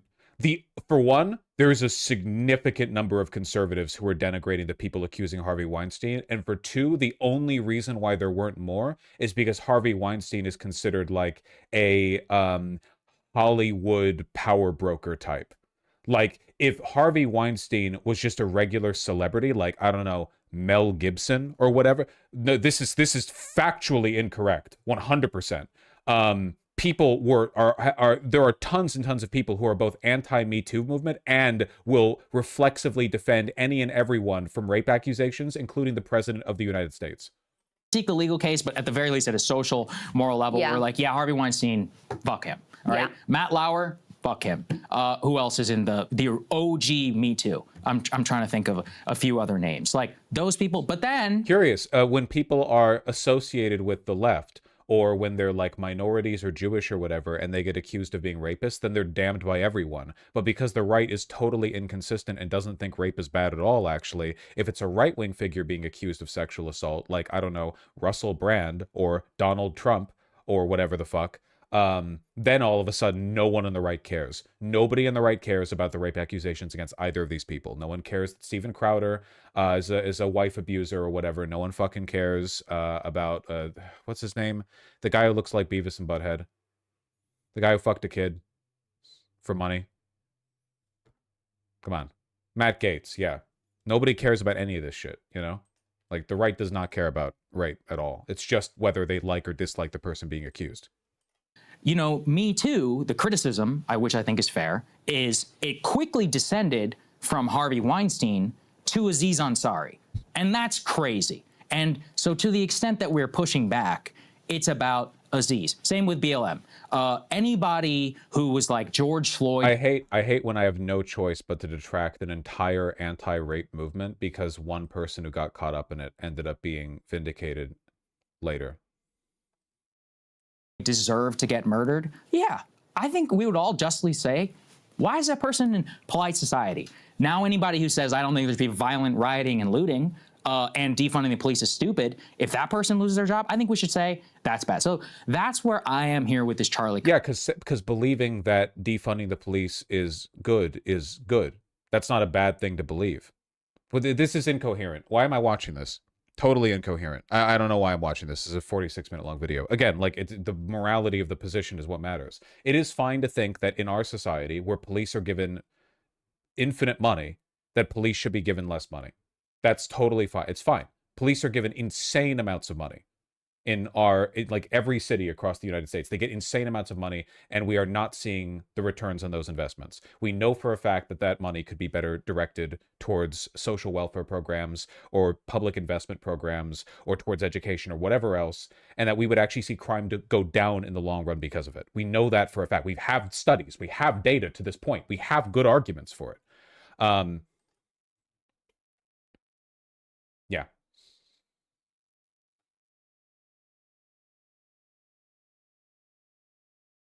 Nah, Aziz Ansari totally deserved to get called. Nah, Aziz Ansari was just being fucking awkward, man. You shouldn't rope that shit in with people being, like, actually rapey. Aziz was just being, like, I don't know, kind of weird. It's whatever. It's not a crime. I've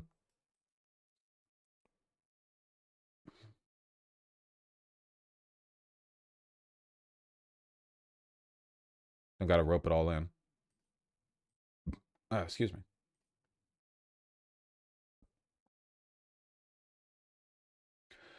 No, that's not true. Aziz was being more than kind of weird. I really think that, like, these movements should be, or we should be kind of, like, restrained with the attention we direct in these situations. Don't validate his point by arguing that there's any kind of, like, coherent line to be drawn there. What was the point I was making? Cancel culture? I don't fucking know. Nothing matters, man. Kirk thing. Actionable. Now, that original database, what was the original URL? It was like Charlie Kirk's murders or something like that. Oh, this fucking, yeah, the one that got taken down. Where they were actively seeking these submissions, has now been taken down. They've changed it to like the Charlie Kirk Data Foundation, and they're framing their mission differently because I think they probably got some concerns from legal advice that, hey, this could actively be defamation. This could really be a lawsuit if you continue in this direction.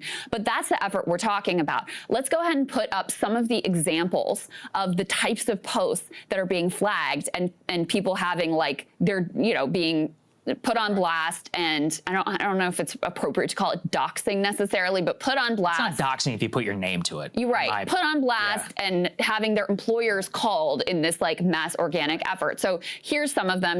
These are some of the kind of, like, more objectionable ones that we found. I don't get why everyone is posting to pray for him. These are some of the more objectionable ones. You can't force people to mourn someone who hated us no matter how he died. That's objectionable.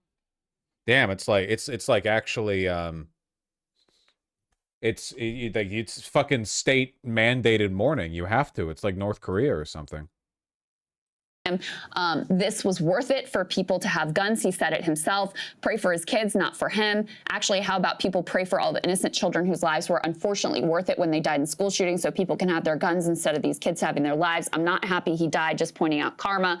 Another one, F around and find out. His entire brand was hate and violence. You attract what you preach has lasted the dead. The edge cases. Oh, yeah, and honestly, to me, some of the other ones are, I'm not saying I agree with, but Greg Abbott literally just tweeted FAFO about the lady arrested for a thought. Yeah, did you see that? This woman is going to get such a big payout, dude. Holy shit. She actually got arrested.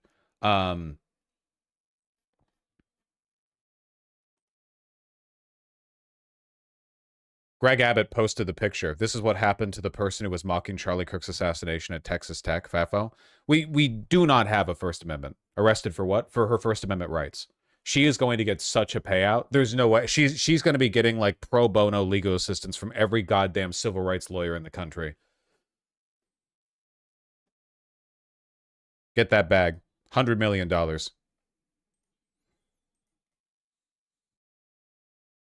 But, you know, if you're saying I'm not happy WAPO that he fired died. their only black columnist after she tweeted a Charlie Kirk quote. Oh, I saw that as well, yeah. Literally just tweeting a Charlie Kirk quote. That's it. Just tweeting what he said.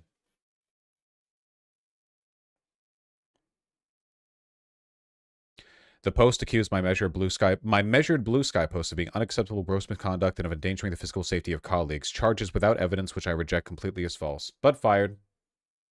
Goodbye. That MSNBC analyst. Yeah, it's all state media, dog. There is no independent media in this country. At least there is no independent mainstream media. All of it is state media. All of them are completely under the thumb of the White House. Speaking of, there is no unity with people who scream at children over their parents' politics. There is no unity with someone who lies about what Charlie Kirk said in order to excuse his murder. There is no unity with people who Photoshop my face to make me look like a delicious sweet treat-loving boy with apple cheeks and a propeller beanie. There is no unity with someone who harasses an innocent family the day after the father of that family lost a dear friend. There is no unity with the people who celebrate Charlie Kirk's assassination. And there is no unity with the... Oh, by the way, this is on the Charlie Kirk show, I believe. J.D. Vance, the Vice President of the United States, stepped in to fill an episode of Charlie Kirk's show because Charlie Kirk is dead. It's all state media. There is no actual line between, like, the state and the private apparatus. People who fund these articles, who pay the salaries of these terrorist sympathizers, who argue that Charlie Kirk, a loving husband and father, deserved a shot to the neck because he spoke words with which they disagree. Did you know that the George Soros Open Society Foundation and the Ford Foundation, the groups who funded that disgusting article justifying Charlie's death, do you know they benefit from generous tax treatment? They are literally subsidized by you and me, the American taxpayer. And how do they reward us? By setting fire to the house built by the American family over 250 years. I am desperate for our country to be united in condemnation of the actions and the ideas that killed my friend. I want it so badly that I will tell you a difficult truth. We can only have it. Can someone teach him how to be humanly angry? Yeah, no, it's like fundamentally a charisma issue that you get with people who don't believe in a thing. He's trying so fucking hard to aura farm. He's trying so hard to sound like a founding father writing a proclamation. With people who acknowledge that political violence is unacceptable, and when we work to dismantle the institutions that promote violence and terrorism in our own country. Okay, so they're gonna, like, I don't know, defund the George Soros Foundation or whatever. Yeah, okay, gotcha. On the Charlie Kirk show.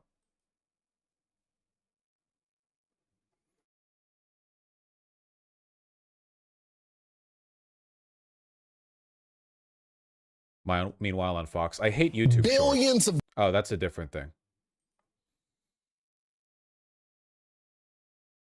But, you know, he was a hateful person. I don't know. To me, that's reasonable speech. Look, and so that's the thing about reasonable speech is that is, and this is a difference from free speech, First Amendment, and also polite society.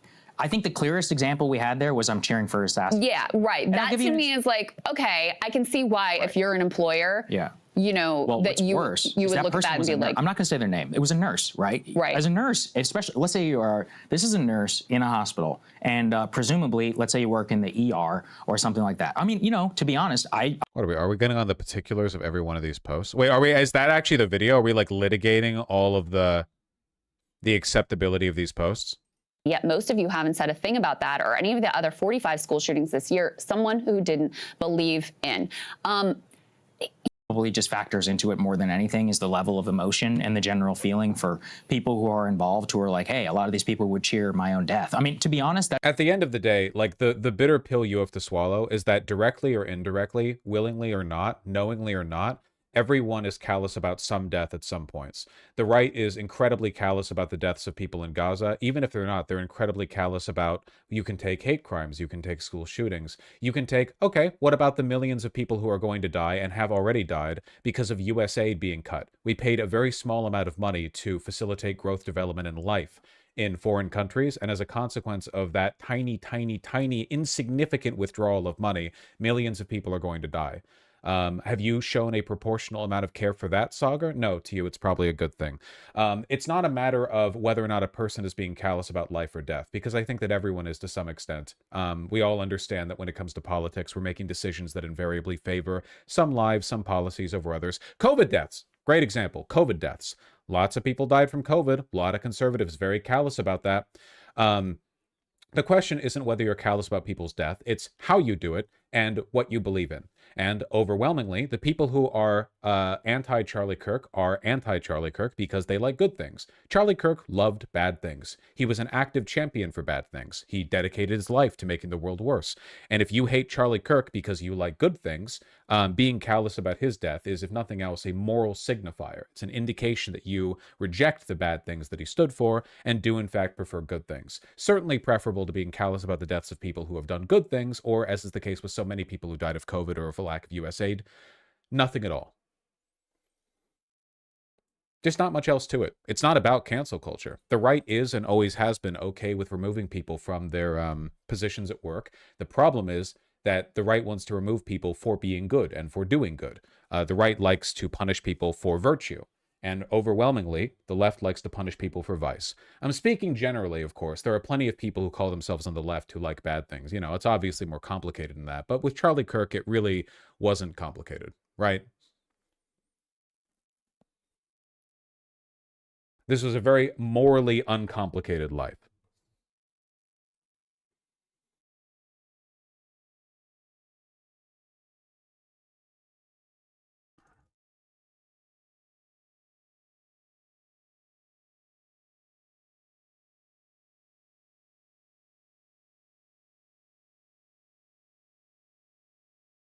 Shapiro reacted to Hassan Piker's NYT article and Charlie Kirk time span is 38 minutes. Is it funny? You didn't tell me whether or not it was funny. You forgot the most important part.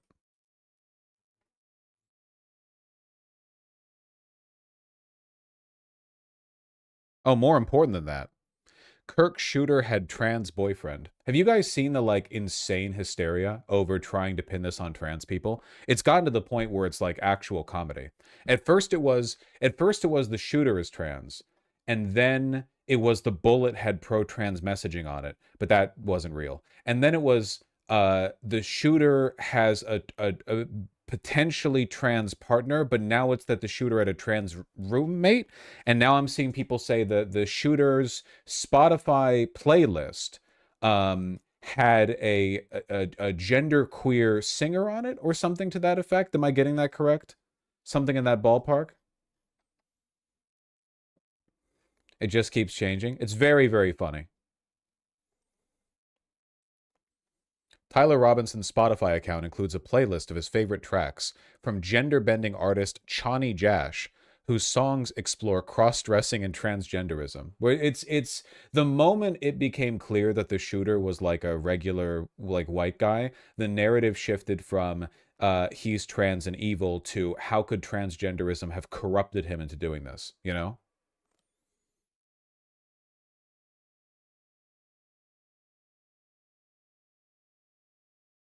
Didn't Governor Cox confirm that the roommate was his partner? I mean, confirmation what? I haven't seen anything that I would call a legitimate source on them being partners. I don't even think I've seen any legitimate source to the person being trans.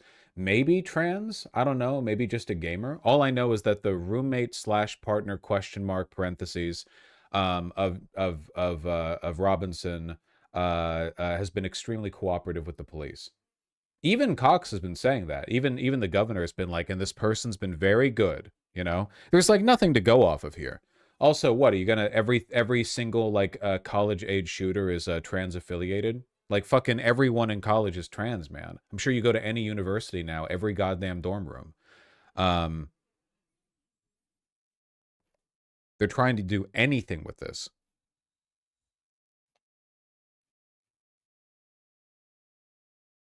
It is pretty funny. There we go.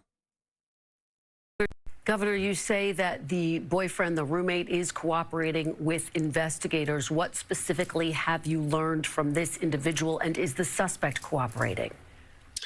So what we have learned specifically is that this person did not have any knowledge, was shocked when they found out about it. When he found out about it, the suspect has not been cooperating so far, and so we're getting all. Oh, I thought the suspect was cooperating. I thought the suspect confessed and was cooperative. Okay. All of this information from family members, again, people around the suspect, and then the forensic information that we have, which is confirming everything and more than what we were able to share in that initial press. Yeah, the roommate is cooperating. Again, I don't know if the roommate is a partner or if they're trans. The information on this has been incredibly scattered, and there's really no reason to believe any of it. Like, all of it is getting filtered through the FBI or through the governor of Colorado or through the local police. And, oh, sorry, not Colorado, Utah. And none of these sources are accurate or have been accurate, you know? It does fucking suck, though, because the roommate apparently has been completely cooperative with police. Imagine they are trans and, like, you meet... you have a boyfriend, you know, you're together for a semester or whatever, and then he goes off and does a shooting. The FBI informs you you're totally cooperative, and now the entire right-wing media apparatus is desperately trying to, like, dox you and investigate every element of your life. Sheesh.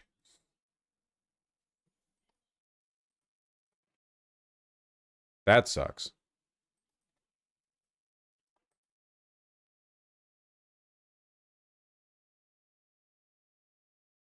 The suspect has no doubt lawyered up at this point. Yeah, of course.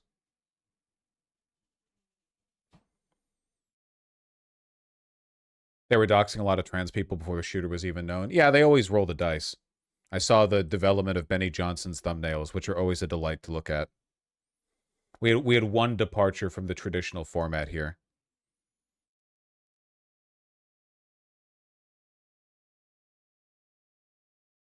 More views than I'll ever get, by the way, in case you're wondering, like, why the country is the way that it is. The fuck is the alien one? These people are, like, holistic conspiracy theorists. Breaking. Charlie Kirk's killer's transgender partner revealed. This is them, I assume.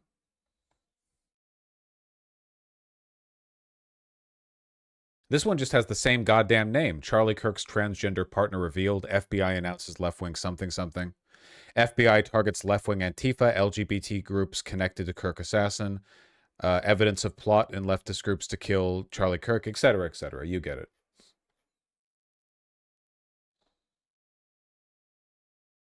Why is everyone screaming? It brings the views in. Yeah. Who asked to remain anonymous. Right over the line on 10 minutes. Do you think Benny Johnson knows you don't have to hit the 10-minute mark anymore? Like, you can just automatically add ad breaks? Or, sorry, you can, like, adjust the ad breaks that get added? It's not all done, like, automatically anymore? Says the suspect was pretty left on everything and was the only member of his family that was really... I hate this dude. He's such a grifter. Yeah, he used to, like, put more effort in, but now it's literally just, like, 2 or 3 10-minute bits a day where he's just here in front of his phone, and there's and the editor, like, puts in the thing he's scrolling through. It's literally a phone scroll. Like, it's like the lowest effort content imaginable. FBI solidify Robinson was in, stole him and cut him down. following a pattern of this. Shit mic too. Well, it's a phone mic.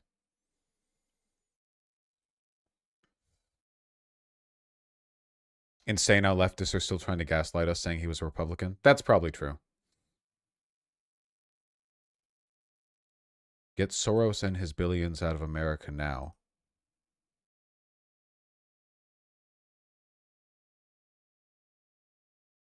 Okay.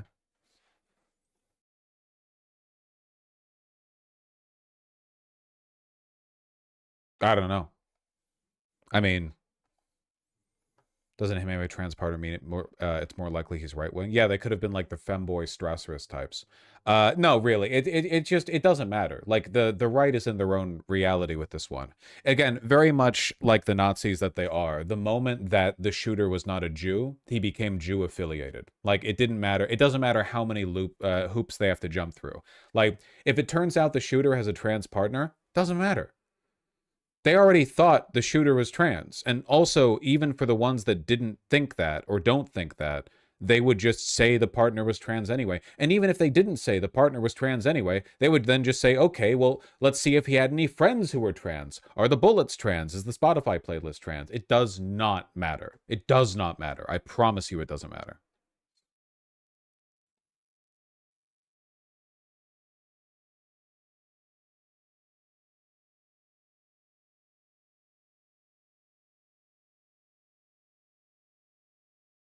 Even if inaccurate, I feel like the Groyper narrative is well suited to deflect from the bullshit. I mean, yeah, I guess I don't mind. If there's like a general haze of bullshit in all directions, I don't really mind if people are going to say he's a Groyper, even though he almost certainly was not.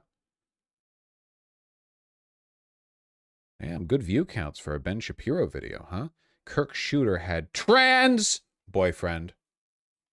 Folks, I hope that you spent a meaningful weekend with friends and family. I hope that you went to church, you're Jewish, hope you went to synagogue, hope you spent some time with radicals of the ideology who engage in violence. Not all ideological movements are the same. The sort of flattening of all ideologies into, oh yes, all ideologies are equally likely to lead to violence. That is not true. $25 a month with there we mobile go. hotspot. Obviously, I'm using Pure Talk all the time. I use my phone all the time, which means I'm using Pure Talk. My coverage is excellent. They've got one of the best tower networks in the country, and again, best price. It's time to switch to my wireless company, Pure Talk. But if where's the transgender section? Where are people transing it up here? Members. That's where that initial information has come from. Certainly, there will be much more information that is released in the charging documents as they're bringing all of that together. So apparently, the suspect is not cooperating with the police. That, of course, is not a giant surprise for Spencer Cox. He has not confessed to authorities. He is not cooperating. This is how unreliable the information coming out is, by the way, because the first thing we heard when he was captured was that he had confessed to the authorities. That was like initial reporting. Just total worthlessness of the I don't know, media discipline or reporting discipline of the police and the FBI. But all the people around him are cooperating, and I think that's very important. So what do we know about him personally? Well, we know that he was left-wing by pretty much all available evidence, including people who knew him well, people who have said this openly. According to... Not really true, by the way. Apparently, the reports from like classmates of his who claimed that he was left-wing hadn't met him since middle school. Like they're really, really out of date. Ash Patel, we know actually that apparently he left some sort of note saying he had an opportunity to take out Charlie Kirk and that he was going to take it. This is according to Kash Patel, the head of the FBI. I've heard he said that the authorities have seen evidence of a text message exchange between the shooter and a second individual. Quote, his family has collectively told investigators he subscribed to left-wing ideology and even more so in these last couple of years. He claimed he had an opportunity to take out Charlie Kirk and he was going to do it because of his hatred of what Charlie stood for. Okay.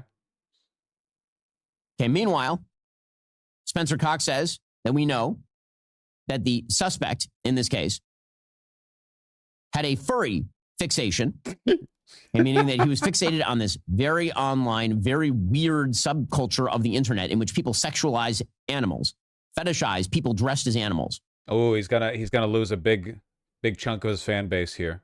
He's gonna speak out against it. It's like being anti-video game, you know? And he had a trans boyfriend, which of course is not surprising any way, shape, or form. the slogans that were etched apparently on the bullets were all gamer and or trans oriented slogans. We're still going with that? Again, this is what I mean. And this is why I get a little bit annoyed.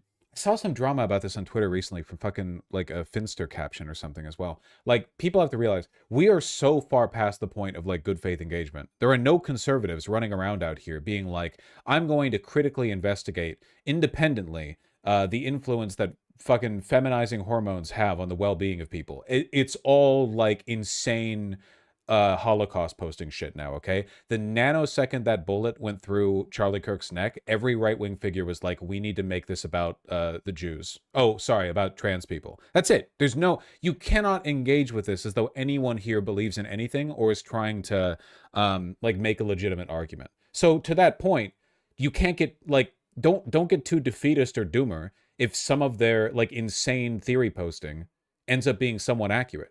Like, if they're going to say literally everything that happens is because of trans people, eventually something will happen and a trans person will be involved. Like, that's just mathematics, you know?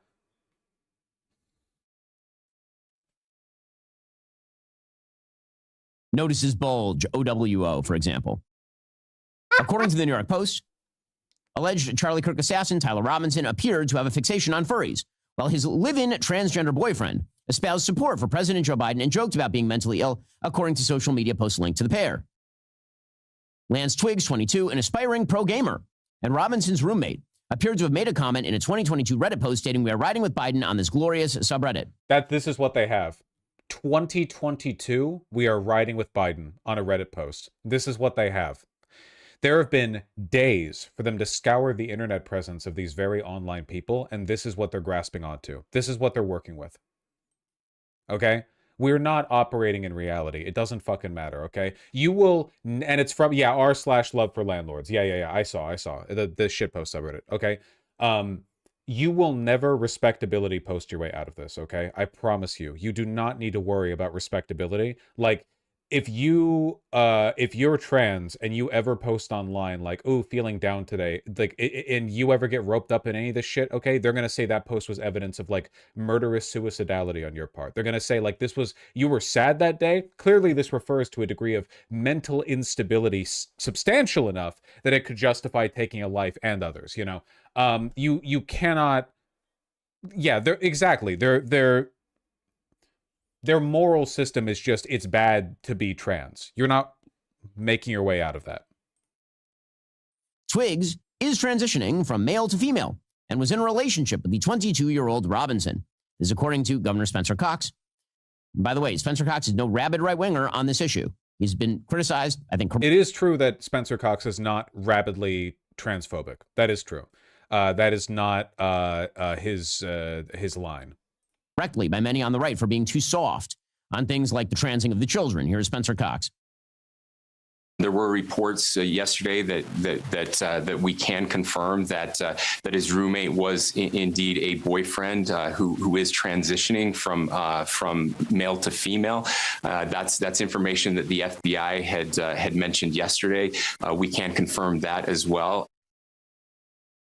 None of this is surprising in any way, shape, or form, because the takeaway from this transgender person's boyfriend must have been, and surely was, that Charlie Kirk was somehow a threat to his boyfriend, because Charlie Kirk was clearly correct that his boyfriend was in fact a boy and not in fact a girl. See how desperately they'll bend over backwards? We have like no actual justification or narrative, but instead it's like, okay, of all of the reasons that a left-wing so let's take for granted, let's assume that Tyler Robinson is left-wing in a kind of like more or less consistent way.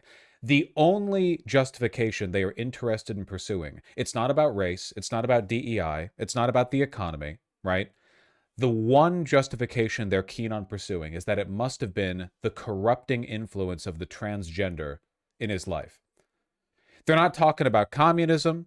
They're not talking about the Democrats. They're not talking about Joe Biden. The one thing they're gunning for is it has to be trans people. They're so insanely desperate to use the trans people as a scapegoat that they will jump over other potential justifications. They'll just run with that one. It doesn't matter how speculative it is. roommate, Spotify playlist, bullet casing, it doesn't matter. Anything is enough for them.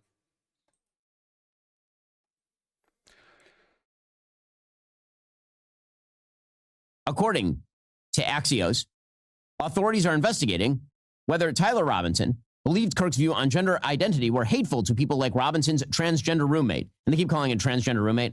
No, you mean boyfriend. That's biologically incorrect. It's not a roommate. What the fuck are you talking about? What that doesn't even make sense. Wouldn't you be correcting it if it said girlfriend? Like if the article said girlfriend, you'd go, biologically it's a boyfriend. But that's not what the article said. They were objectively roommates. What the fuck are you talking about, dude? Apparently they had a romantic relationship. Really? And that's a hell of a way to demean the nature of romance, but sure. What the fuck are you talking about? What are you talking about?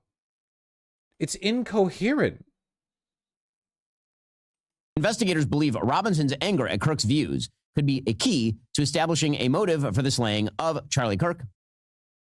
Each of the 6 sources familiar with the investigation told Axios investigators believe that Robinson was having a quote-unquote romantic relationship with his roommate. Quote-unquote? I genuinely don't understand. Is he trying to make the point that transgender people are so, like, degenerate and desouled that they can't have romantic relationships? Like, is that... Because, like, that's... Normally, that feels more like a Benny Johnson type dig, but if that's where we're at right now, I just want to, like, genuinely, what is the point that's being made? I don't get it. I'm not even talking about the degendering thing. Who gives a shit if Ben Shapiro thinks a trans woman is a man? His romance apparently consists of dressing up as a furry. Is that... Are you quoting the article there?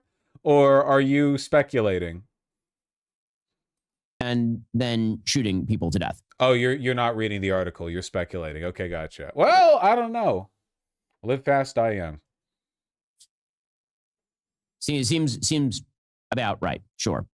Axios' source. This is one of the reasons why Ben Shapiro is less popular these days. The right doesn't make arguments; they do moral outrage, and he's not as good at moral outrage because he's still trying to seem smarter than the kind of person who would be fooled by this moral outrage.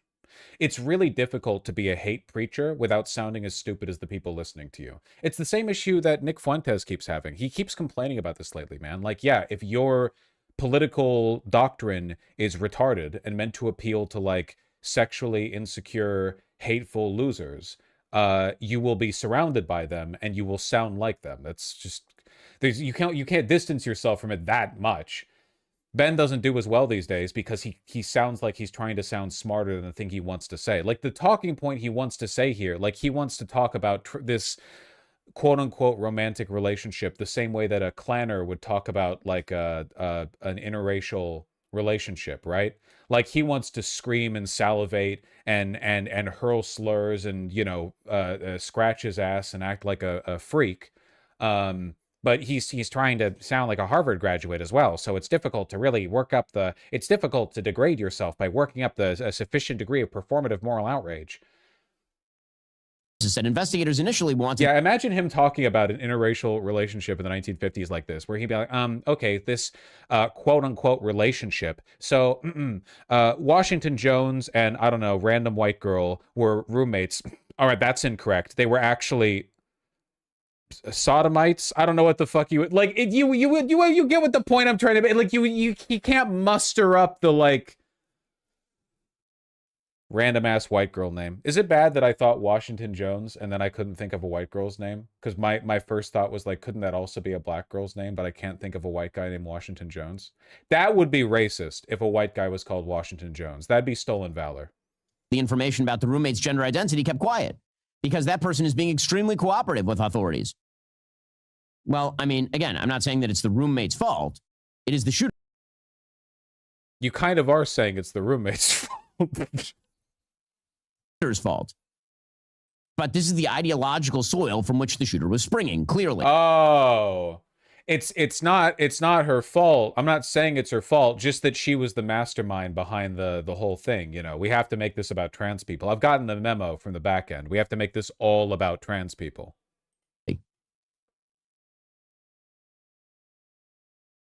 Apparently, by the way, I just want to point out that, like, I was saying that they were doing this years and years ago, back when people were still arguing whether or not trans genocide was an appropriate term to use. They just treat trans people like the Jews, like the way the Nazis treated the Jews. They have the exact same semantic rhetorical niche in this version of fascism. They are perceived as and treated as a morally degenerate, outside but sometimes inside corrosive force that is disproportionately represented in higher points of culture in academia, and that they exist to expose other elements of society to this this corrupting influence. You know, they fall the exact same niche.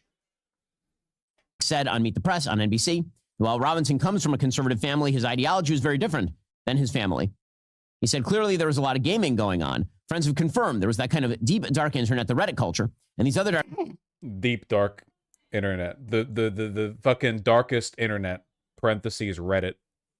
Places of the internet where this person was going deep. And that obviously is true even from the bullets. And the bullets themselves were etched with a bunch of gamer slogans. And again, these sort of... Again, this is that intersection, right? Because the right has been so successful at courting young, deranged men, and you can't do that by being like this about gaming. You know? Like, you can't do Jack Thompson shit, or whatever the fuck that guy's name was, who tried to get video games banned. He went to the Senate. You can't do this. Listen, if you start arguing shit like banal internet gamer culture that's a decade out of date is indicative of your association with, like, the deranged darkest corners of the internet, you're going to lose, like, a lot of younger people. He really is a, like, 60-year-old with the face of a 30-year-old, isn't he?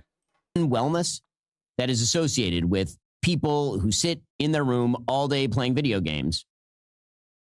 That is it. That is a real form of social isolation that can have consequences for those with he got your asses with this one. Oh, you people are mental mad. Fragility, shall we say. Again, it's not that video games are to blame. There are literally hundreds of millions of people who play video games and go shoot activists like Charlie. It was the darkest corners of the internet, like Reddit, that did it then. Pretend that there is no brain effect of doing this sort of thing, sitting in your room all day with your aspiring transgender boyfriend, talking about politics, self-radicalizing, and then going and shooting somebody. He mixed up his words there. The roommate / partner is an aspiring professional gamer, but now it's aspiring transgender, like working up even to that. Are they trans or not? Is to be incredibly, incredibly silly and to ignore that which is right in front of us, obviously. Robinson's bizarre ties to the furry lifestyle have now been revealed, according to the New York Post.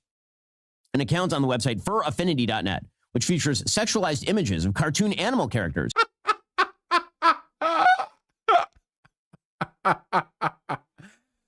Oh my God. There are some topics that the broader media space are just not meant to turn their eye towards. Features an account name matching one that Robinson used on his various gaming and online accounts, friends told the Daily Mail. According to one official, it's pretty clear Robinson's roommate knew a lot and didn't say anything after the killing, so they are a person of interest officially and are cooperating. We want to keep it that way. I mean, that seems correct. That seems obviously correct. I mean, it wasn't the roommate that turned him in. It wasn't the boyfriend who turned him in. It was his conservative Christian parents. Because they didn't know. Who turned him in. And no, it was actually the family pastor that turned him in because he was a mandated reporter. It wasn't even the family, technically. And the roommate was receiving messages like, I left my rifle in the bushes. Can you go pick it up for me?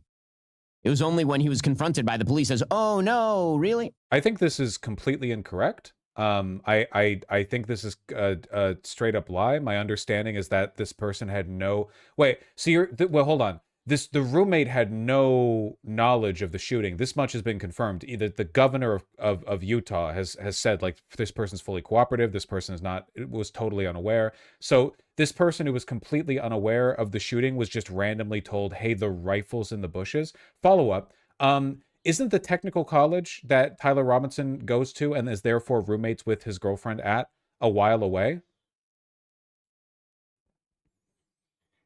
Like what, drive 2 hours over to get the rifle? What are you talking about? 3 hours? Yeah, 250 miles, like a long drive.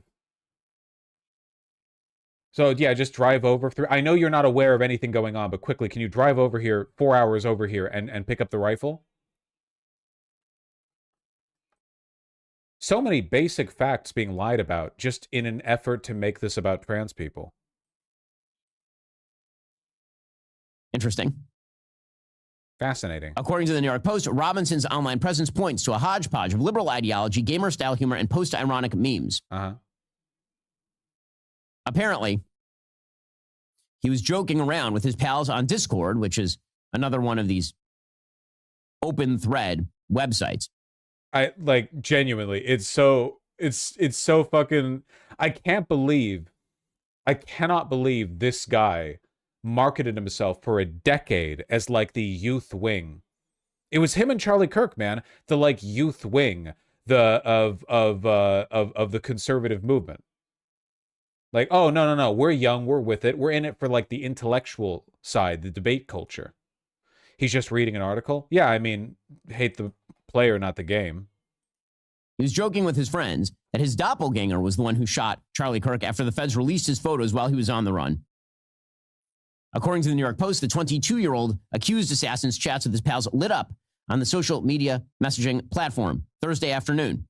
Like he's reading this article with a cadence that is so detached. Like it sounds like he's so unaware of what's going on. He doesn't even know how to structure the sentences when he speaks them. Well, that's enough of that. We need to, this is like an infinite abyss. There's so much to talk about, dude. There's so much to talk about.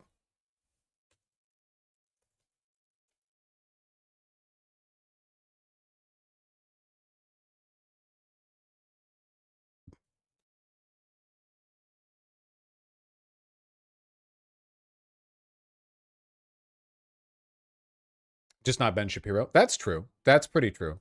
Yeah, I saw this one. I feel like I can't not talk about this. I have to make mention of it because it's pretty crazy. You all already know this because everyone else has already talked about it because I made the mistake of not streaming for one day because I was busy on Sunday, the day the Lord rested. Billions of dollars to mental health and the homeless population. A lot of them don't want to take the programs. A lot of them don't want to get the help that is necessary. You can't give them a choice. Either you take the resources that we're going to give you, or you decide that you're going to be locked up in jail. That's the way it has to be now. Or involuntary lethal injection or something. Just kill them. Yeah, Brian, why did it have to get to this point? Right. I would say this. We're not voting for the right people. In North Carolina, wake up. Yeah. It's like internet discourse, but it's on Fox. The way the black guy looks down, dude, look at him. He's like, he was like, hold on a second, come on, leave some work to the implication there.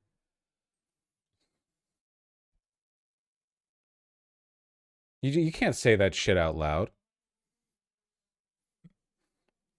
They're gonna go for him, of course, right? Like the Trump has signaled a million times, over and over and over again. Trump has signaled that you know, he wants to put homeless people in camps. He wants to empower local police jurisdictions to engage in policies like that. Man, can I like go on a spiel that I keep going on, but I want to like put it like definitively in a segment? The maximal rhetorical satiation thing. No one wants to put their nuts on the table. Everyone's just saying crazier and crazier shit, and nothing's happening. Like, things are happening, I should say, but like obviously it's not like nothing's happening. Charlie Kirk got assassinated. It was one of the most high-profile assassinations in human history. Happened like 5 days ago. But in terms of the positions of the administration, it seems like everyone's in a competition to get clicks on them, like ramping up over and over and over again how severe the stuff they say is. A lot of the stuff that used to be left to implication, now everyone just says. Like, people have been xenophobic and racist for a long time, right? Like, a really long time. But 10 years ago, or I should say 20 years ago, under Bush, usually when people were racist, they did it in pretty coded ways. You know, pull up your pants type stuff. Now Charlie Kirk can go out there and he can talk like openly about like IQ, race and IQ,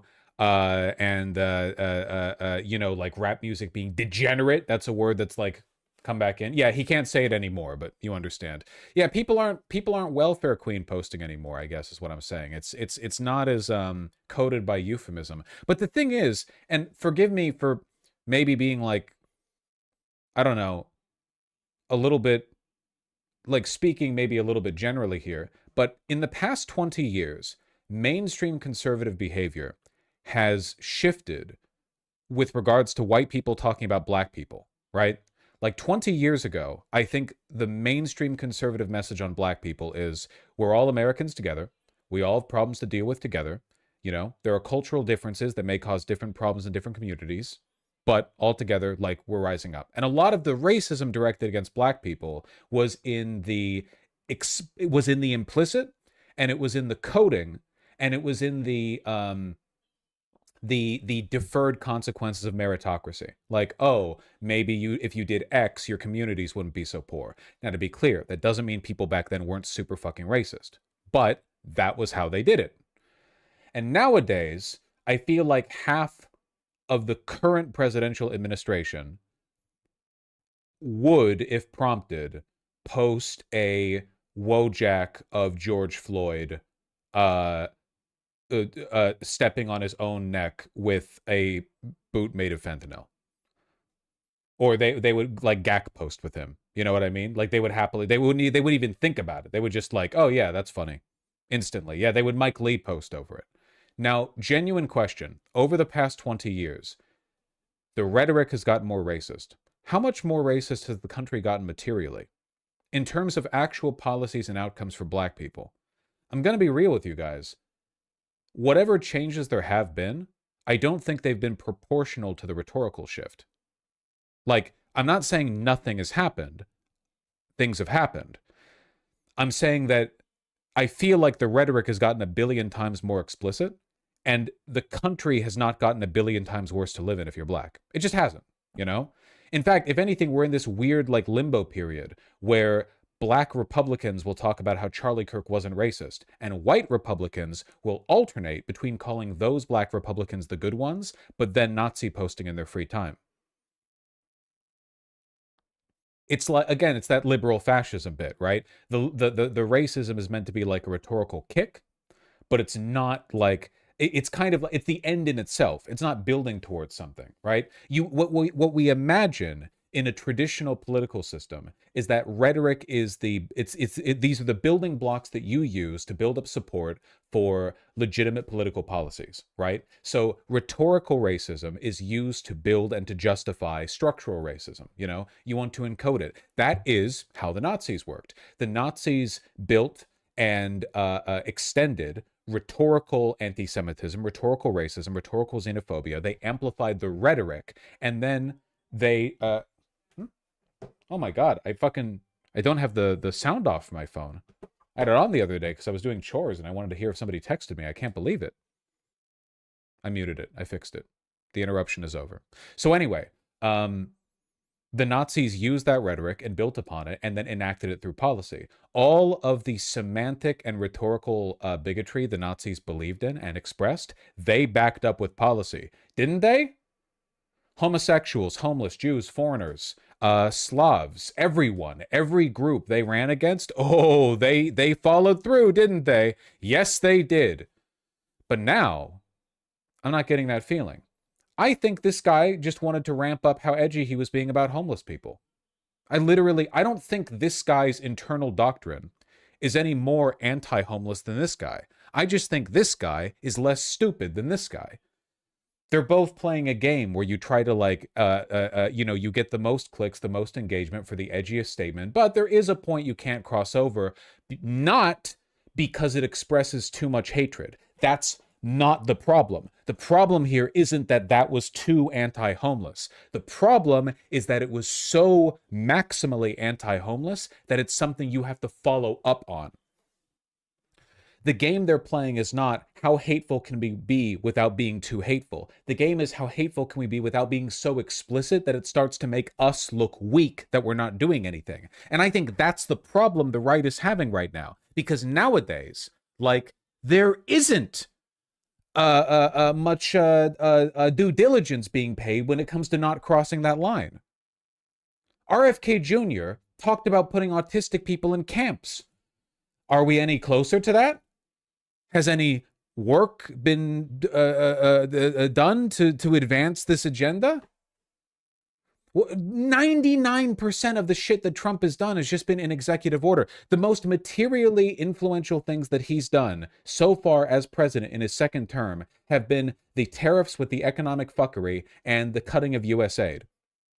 Even the anti-free speech stuff, for the most part, has been largely symbolic. Heavy media hype around a couple of big high-profile cases. Not much in the way of actual structural destruction of people's First Amendment rights. They keep working towards it. They keep gesturing at it. They keep justifying it. They keep arguing for it. They keep saying they're going to do it. And yet, right now, the court still reigns supreme. Don't forget ICE, Mexicans, and immigrants. That's the thing, though. ICE isn't actually deporting that many more people than they were before. And they didn't invent the idea of overfilling a federal concentration camp. We've been doing this. I'm not saying that the Trump administration isn't doing anything. I'm saying that the extent to which they have ramped stuff up is very disproportionately low compared to how much they've ramped the rhetoric up. This is what I say or this is what I mean when I say, like, maximal rhetorical satiation. They have already gotten as edgy about it as they can get without starting to say stuff that makes them look weak if they don't follow through on it. Eventually, nature calls their bluff. You can't boast about some things without it looking weak when you don't follow through on it. Apparently, Trump isn't invading Chicago. He talked about it. He aura-farmed about it. He posted AI images about it. He said he implied he was gonna burn it down. What's happening? There were even preemptive moves being made there. There were already National Guardsmen gearing up to go into Chicago. And then what happened? Well, it turns out that it was more valuable to talk about it than it was to actually do it. Again, I'm not saying nothing bad is happening. A lot of bad things are happening very, very quickly. I'm just saying that the reality of the bad stuff that's happening is totally unmoored from the rhetoric of what's happening.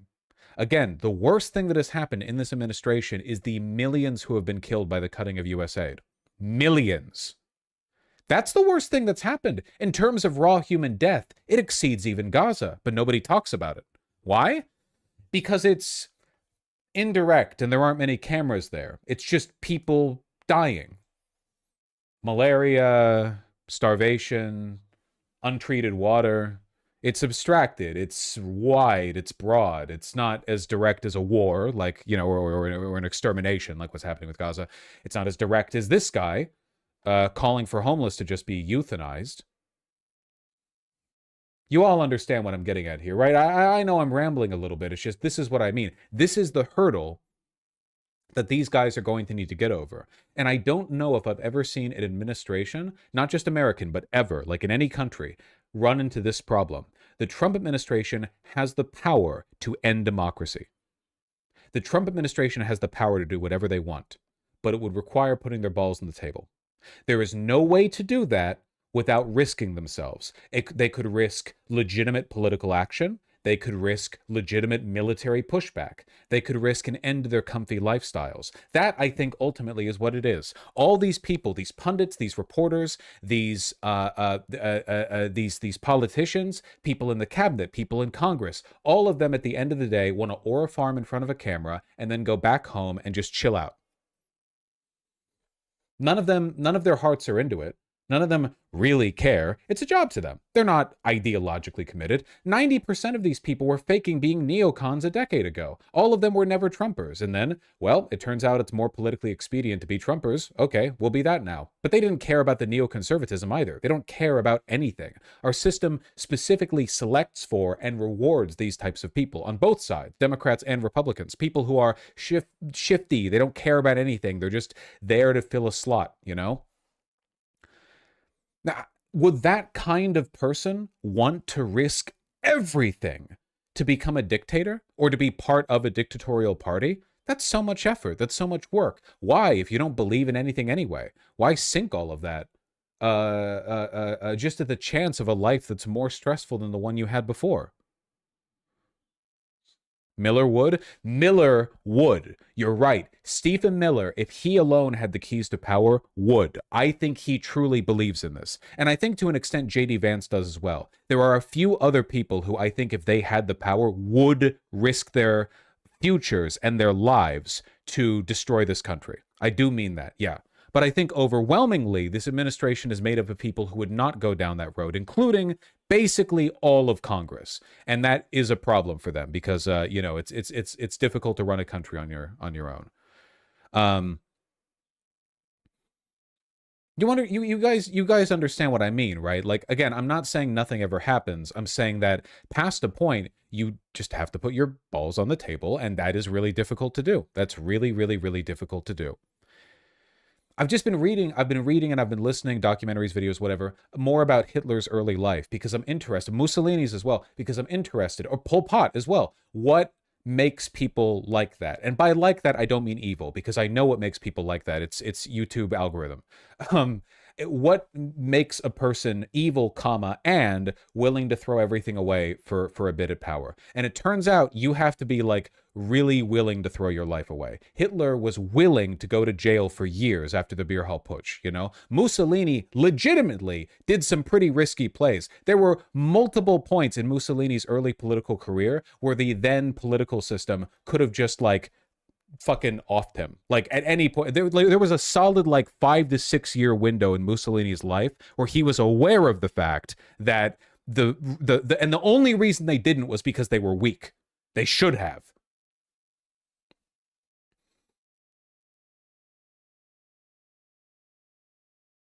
Yeah, Hitler did almost die numerous times before seizing power, and you know what? He did die after seizing power, so ain't that something? They both grew up in environments where life was very cheap, and I think they treated their own lives somewhat similarly. Likewise with Pol Pot. People are like, how could Pol Pot possibly have ruled in such a way as to decrease the population of his country like that? Didn't he care? He literally like mulched a quarter of his own nation's population? And the answer is no, he didn't. Because why would he care if people died? His entire life, everyone's been dying everywhere. Year 1 of his life, year 2, year 3, every day people drop like flies around him. To him, it must have felt like watching a field grow and get cut and grow and get cut every year, you know? Sometimes people are alive, sometimes they're not. Nowadays, we have pretty high life expectancies. In the Western world, at least, we live pretty long. We think highly of our lives. We think highly of our relationships, of our longevity. Why risk it? Sorry, I understand this is like a ramble even by the standards of rambling, but I think it's important to understand, like, because people keep wondering, why so much back and forthing? Why up, then down? Why would Trump threaten to invade in Chicago, but then not invade Chicago? I just don't think anyone here wants to risk it, man.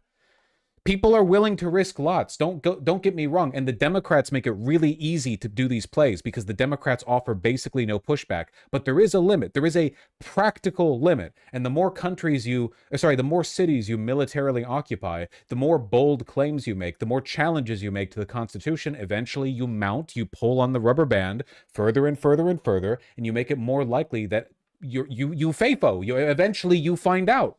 And maybe you win, maybe you don't, but they don't want to risk it.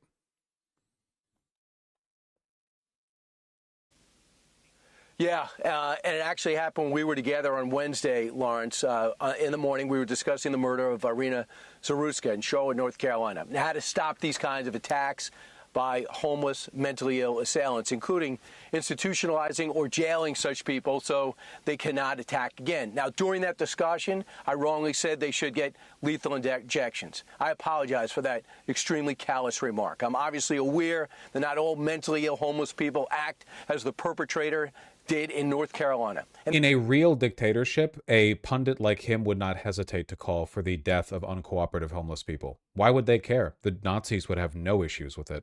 What about the Philippines? You know, there are dictatorships around the world right now where homeless people are treated as like social plagues to be eradicated. But again, nuts on the table. Nuts on the table. and that so many homeless people deserve our empathy and compassion. Lawrence, back to you. Liberal Thanks, fascism, brother. man. See you tomorrow. You get me. Liberal fascism.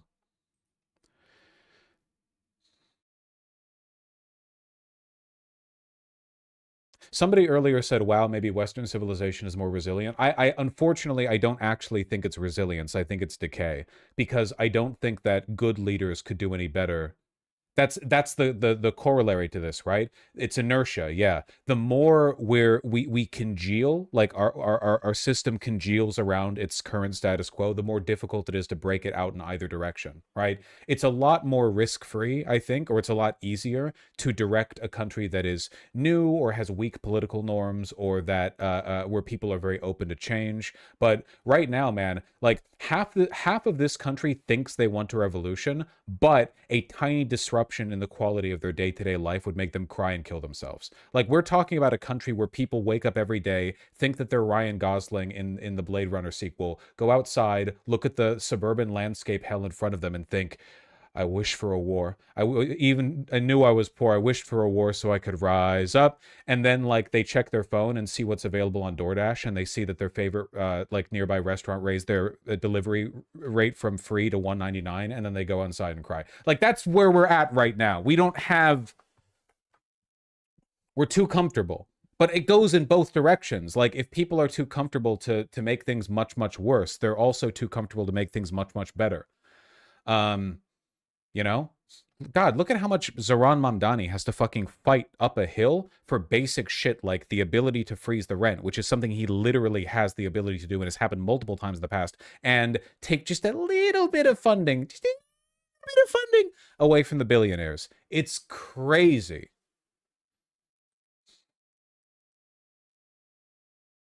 I guess I'm glad that the decay of Western civilization and its rotting makes it difficult to turn it into like an outright dictatorship. So that's cool.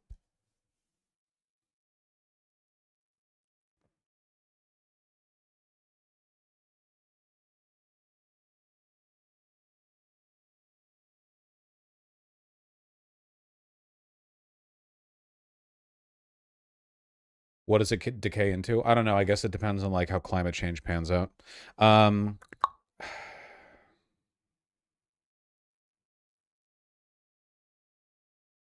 I titling that?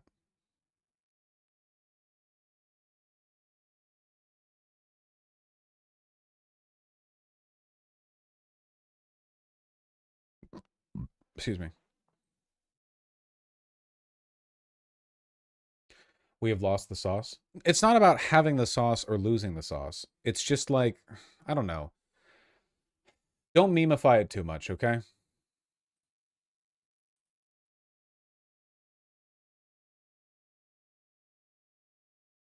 No fair. Hold on, I can't exit the Fox player without reopening it. Sorry. Blame that shit-ass website. Oh my god.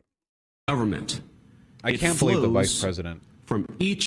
I can't believe the vice president of the United States of America is hosting a fucking podcast. Government. It flows from each and every one of us. It flows from all of us. So when you see someone celebrating government, it flows. I think this. Wait, is this a bad clip? I've seen the full clip. This is a bad clip. It doesn't have the whole section. When you see somebody celebrating Charlie's murder, call them out. Hell, call their employer. Yeah, it doesn't.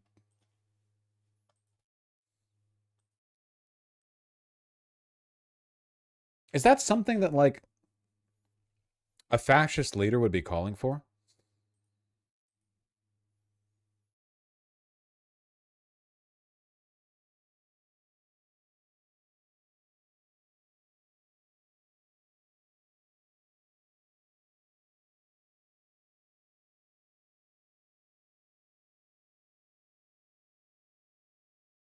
Oh my god, I saw this. Listen, when he posted, you guys were so focused on Charlie Kirk and everything associated with it. When he posted this, a bunch of investors' hearts leapt out of their chest. This just about, like, the VC internet space is just about seized up over this one. Subject to SEC approval, companies and corporations should no longer be forced to report on a quarterly basis, but rather on a 6-month basis. Oh my God. Those numbers are not looking good, huh? Then 3 months from now, it'll be like one annual report would surely be sufficient for investment purposes. Oh my God. Even him, this is not going to happen because it would be insane. But even him calling for it is an unbelievable concession. Q4 is going to be a nightmare. Yeah, no kidding. Jesus Christ. We're going to have 5-year plans. We're going to have 5-year reports. Once every term, Trump will deliver a State of the Union-esque address where he personally reads out like total factory shoe production or something, like it's a fucking Soviet line.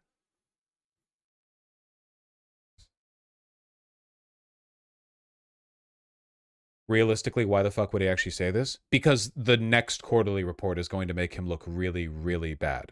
That's it. Like, they're trying to cover up the numbers. They've been doing this in a bunch of ways. They got a new Bureau of Labor Statistics guy because they want to cover up those numbers. For a while, he literally said, or was it Besson who said in an interview just a couple of weeks ago, the real numbers are going to come out a year from now. Maybe that was Lutnick. The real numbers are going to come out a year from now. Don't worry about these. And they're arguing about the legitimacy of every report that comes out, all of which are trending downwards, by the way. Both have done a version of it.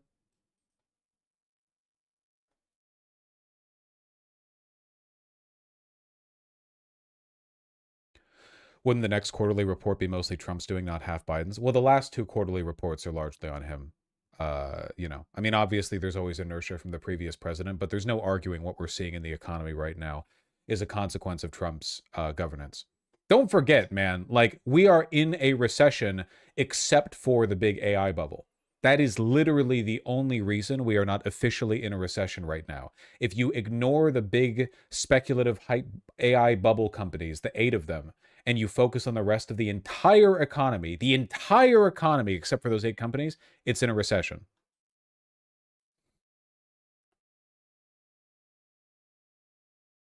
This one's really funny, though. In theory, this makes capital investment look better for companies. What investor would feel more comfortable investing if you got reports on the company half as often? That's crazy.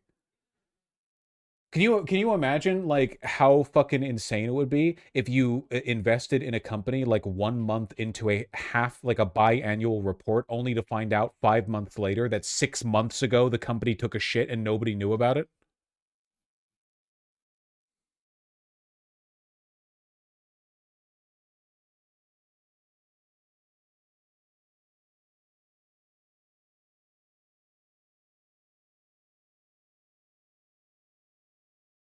Europe tends to have bi-yearly reporting, though, I believe. Well, that's the reason why our stock market looks like our stock market and your stock market looks like your stock market.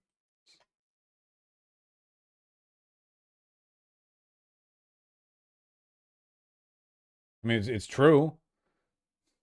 The New York Stock Exchange, Europe has quarterly. They just have bi-yearly, too. Oh, okay, there you go. That makes more sense.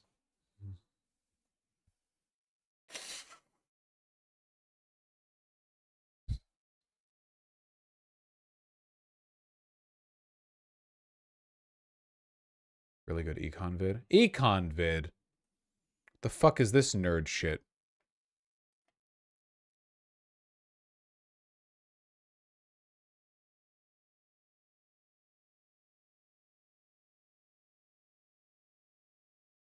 There's no way this works. It's not going to happen. I'm really excited for the next quarterly report. Wonder how many job contractions we have to look forward to. It's going to look fucking rough. It's going to look bad.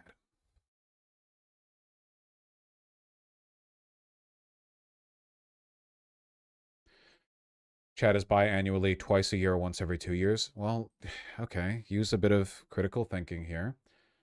He's referring to a 6-month basis. It probably means twice a year. It can mean either, but in the context of what we're talking about right now,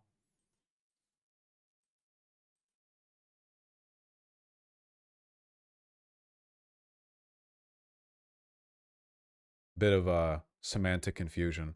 Trump bombed another boat. That's cool.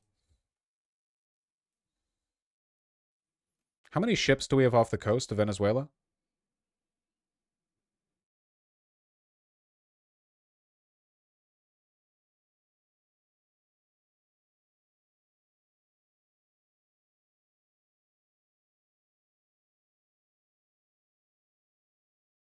Too many. That's not helpful.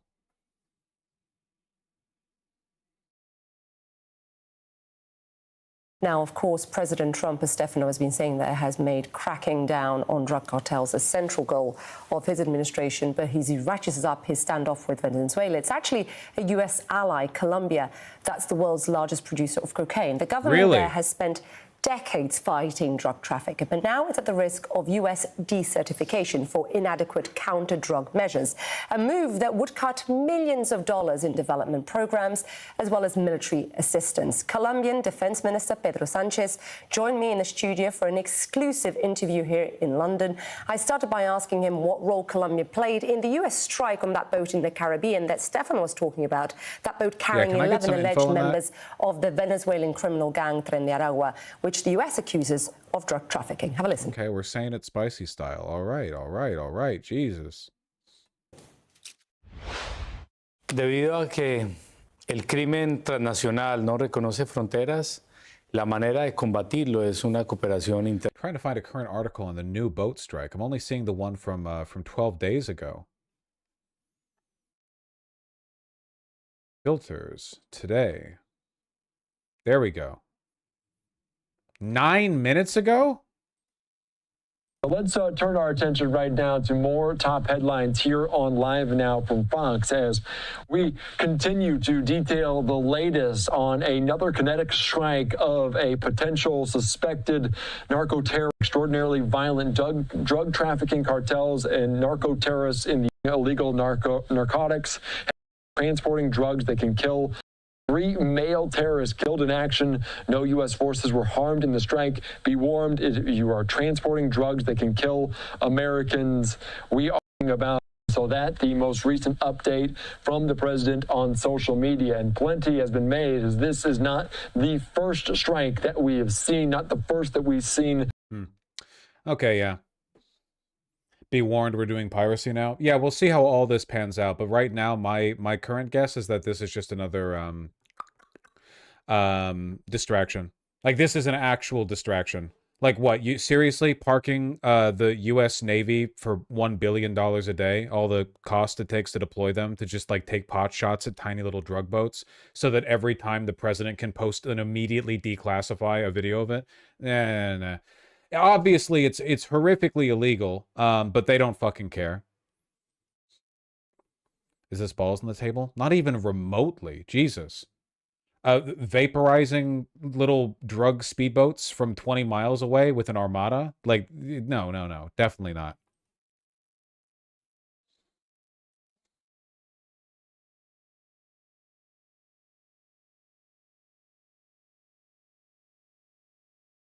Can Venezuela do anything? Nah. What are they going to do? Fire back?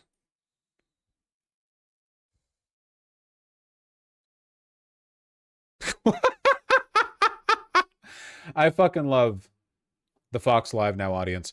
Don't care if they are smugglers or immigrants. Enter legally or not illegally. Enter legally, not illegally. Glad these are happening. My brother in Christ, we are thousands of miles from the United States.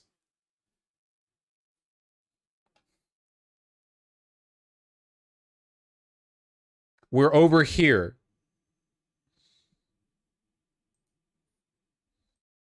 On video, and immediately in the aftermath of the first, I remember there were quite a few questions for White House Press Secretary Caroline Leavitt about this, the legality of it, how it transpired, how it all went down. So, of course, following the latest on this, as the Venezuelan boat, the U.S. military destroyed the Caribbean, altered the course, appeared to potentially have turned around. So, following it very closely here on Live Now from Fox, it says a second kinetic strike against a positive. We'll see if more info comes out, but right now, again, I'm trending towards this being a distraction.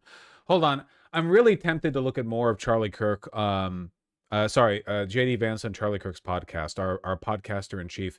Let me Piss real quick, and we'll look at that. Go piss girl, etc. Also, really quick. Hold on. Close this shit. And, 1 second.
Yo. It was so cold yesterday, and now it's so warm. Maybe it's just because I have the window closed. All right.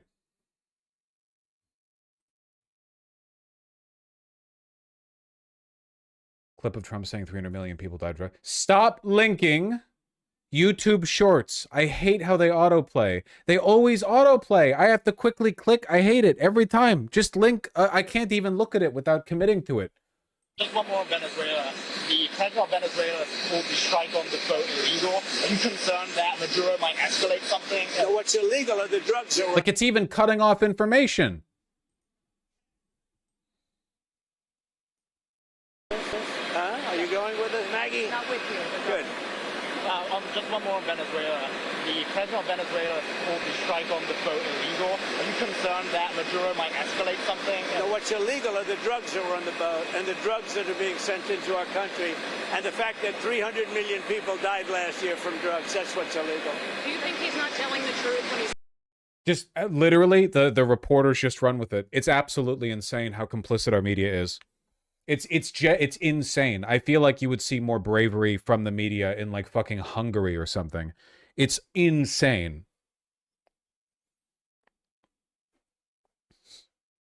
Journalism is dead. I mean, look at WAPO or MSNBC firing people for being even mildly critical of Charlie Kirk. It's, again, like, it is not allowed. And keep in mind, it's the same media that is going to run the country when the Democrats take over, okay? You have to remember, let the burning heart inside of you keep reminding you, okay? Even when all of this is over, even a 10, 20, whatever, how long it takes, okay? It's the same power structure, man. When the Democrats are in power, it's always going to be like this. The media will have been the media that did this. Same people in a lot of cases, but at the very least, you know, same intentions.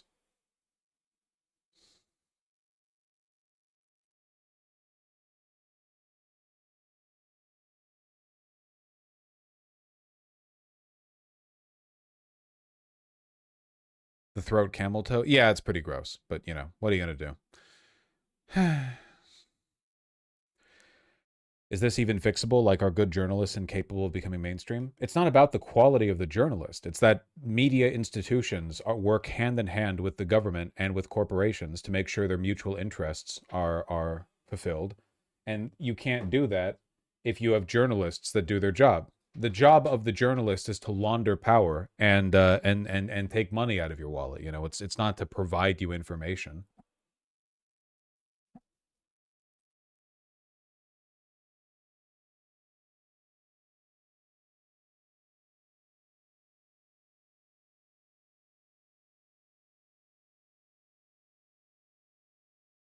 I think it's better here in Europe. I think on average that is true. Yes, I do think that's true on average.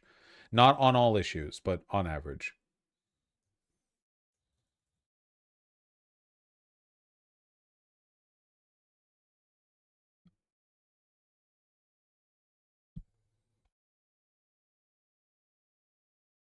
Is there a full recording of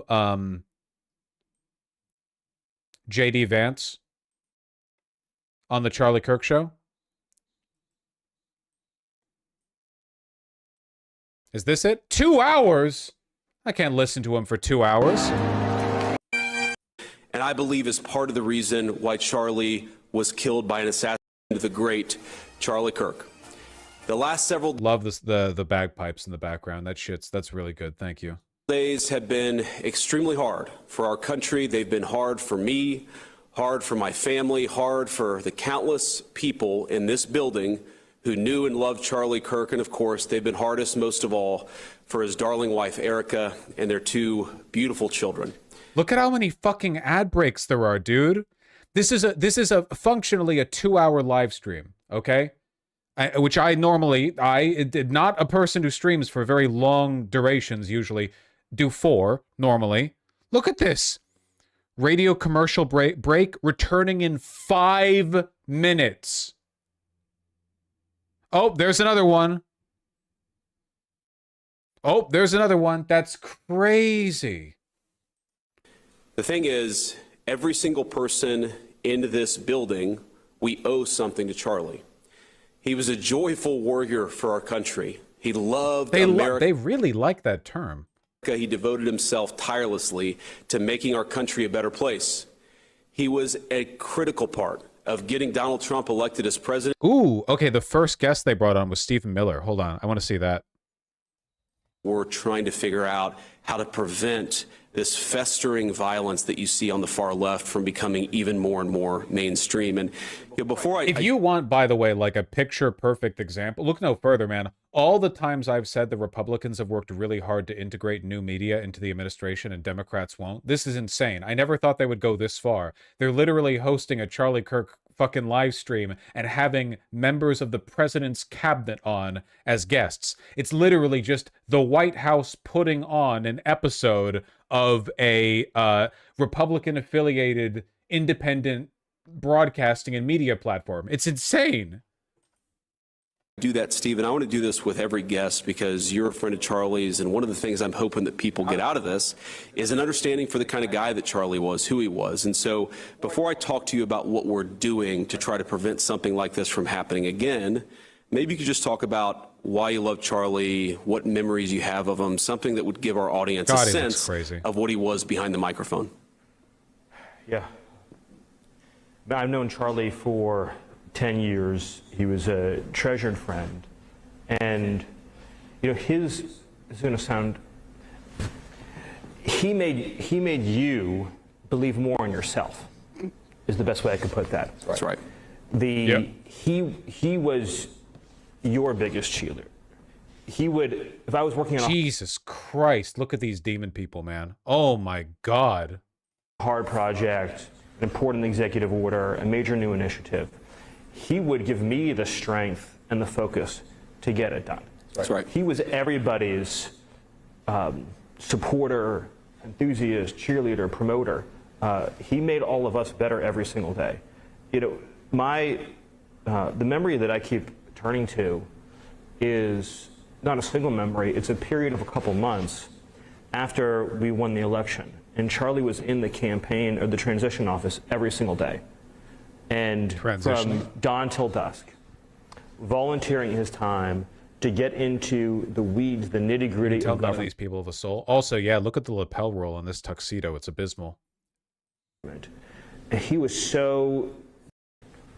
I've got 30 seconds, so be quick, Stephen. The organized doxing campaigns, the organized riots, the organized street violence, the organized campaigns of dehumanization, vilification, posting people's addresses, combining that with messaging that's designed to trigger and incite violence, and the actual organized cells that carry out and facilitate the violence, it is a vast domestic terror movement. And with God as my witness, we are going to use every resource we have at the Department of Justice, Homeland Security, and throughout this government to identify, disrupt, dismantle, and destroy these networks and make... Buddy, you are the chief of staff. My brother in Christ. That is, those are not your departments. make America safe again for the American people. It will happen, and we will do it in Charlie's name. Thank you, Stephen. Don't go away. I'll be joined by a guest of Friends just in a few seconds. See you soon. Balls in the wait. Okay, sorry. For a second, I thought that was fucking Green Day. No, the Nirvana song, the one everyone knows.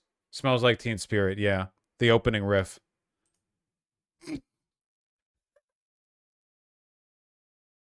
This guy looks like yassified Charlie Kirk. Holy shit. This is the guy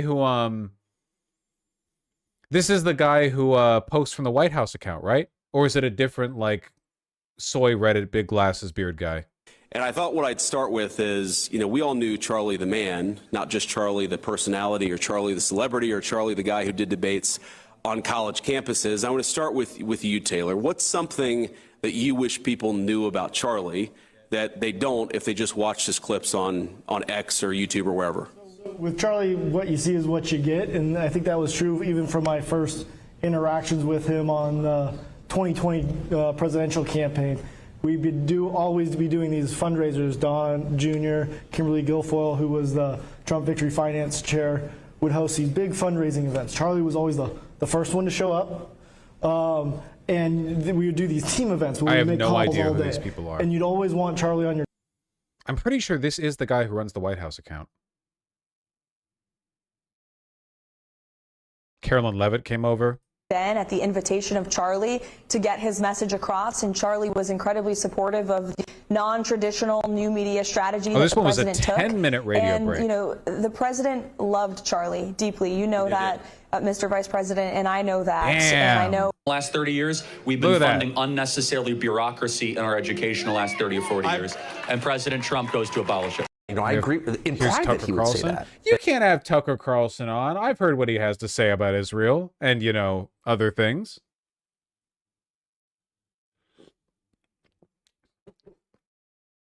RFK Jr. is up next.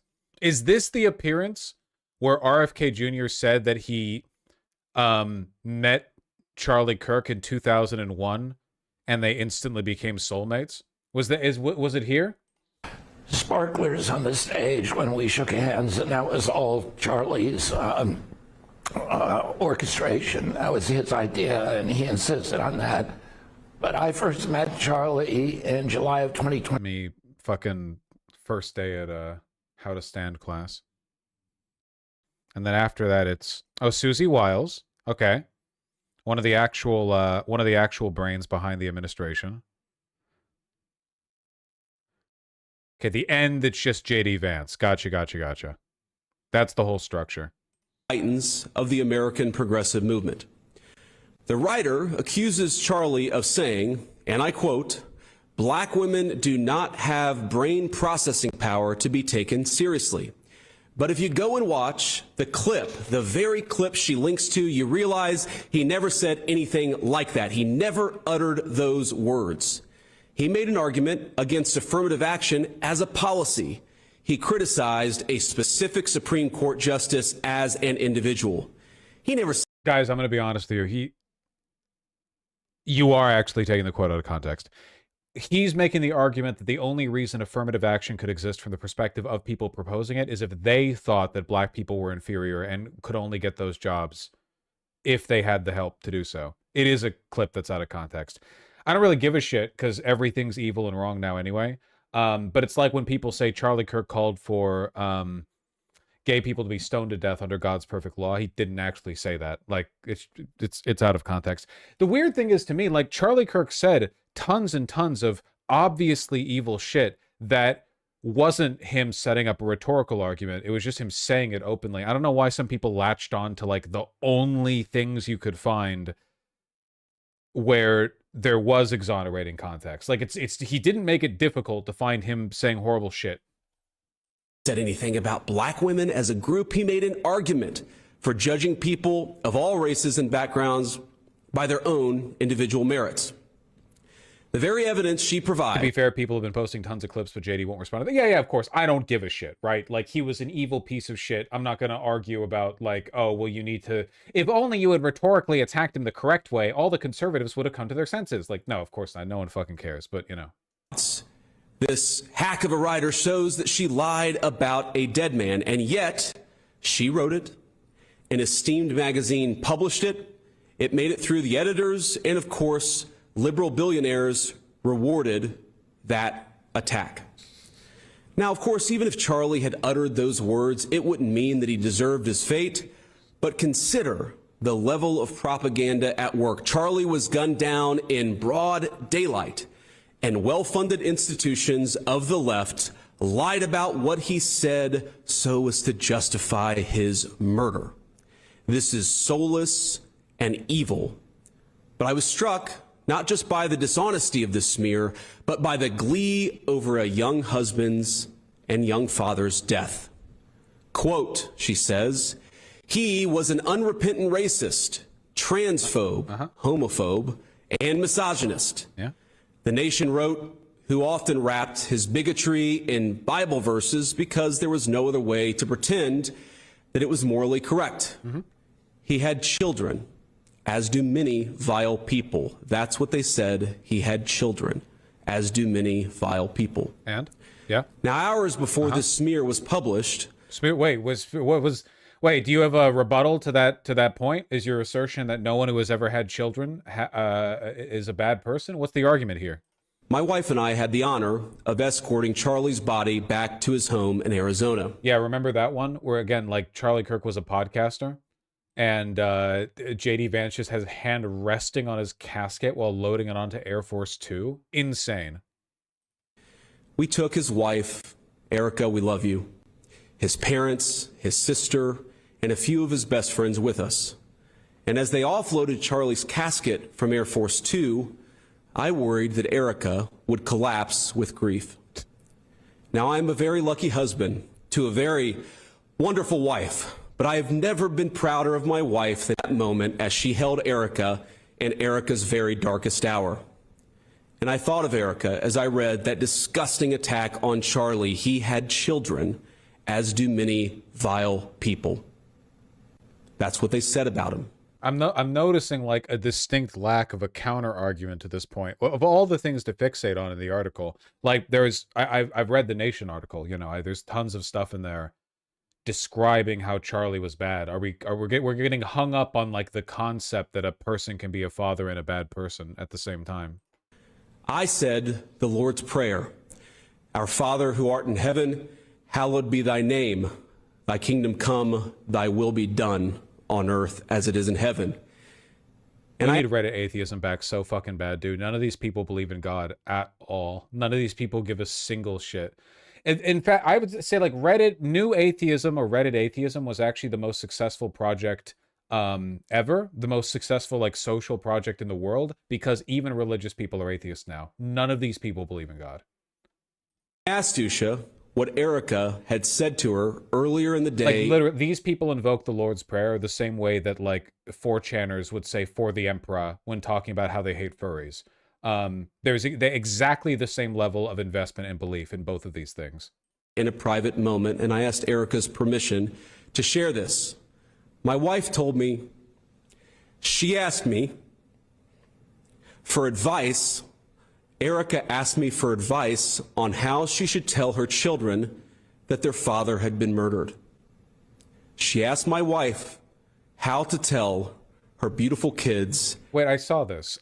Didn't they say to like a 3-year-old kid that Charlie had gone out to work with Jesus so they could raise money to pay for her blueberries?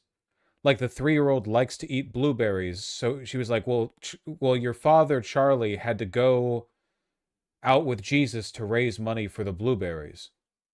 Is that it? That's it, right? That ain't healthy. No, I'm sure that was the best possible way to handle that conversation. That their father and my dear, very dear friend is no longer with us. And as she was doing it, there were people dancing on that father's grave. Wait. Give the answer. Wait, to tell us the stupid, shitty answer that she came up with, please.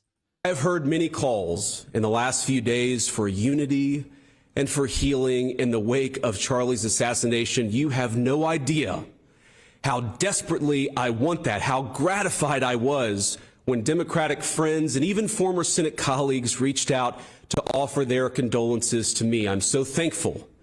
And I know there are so many like them all across. Wait, hold on. Is this true? Did Donald Trump really not appear? Was Charlie's vigil today and Trump wasn't there?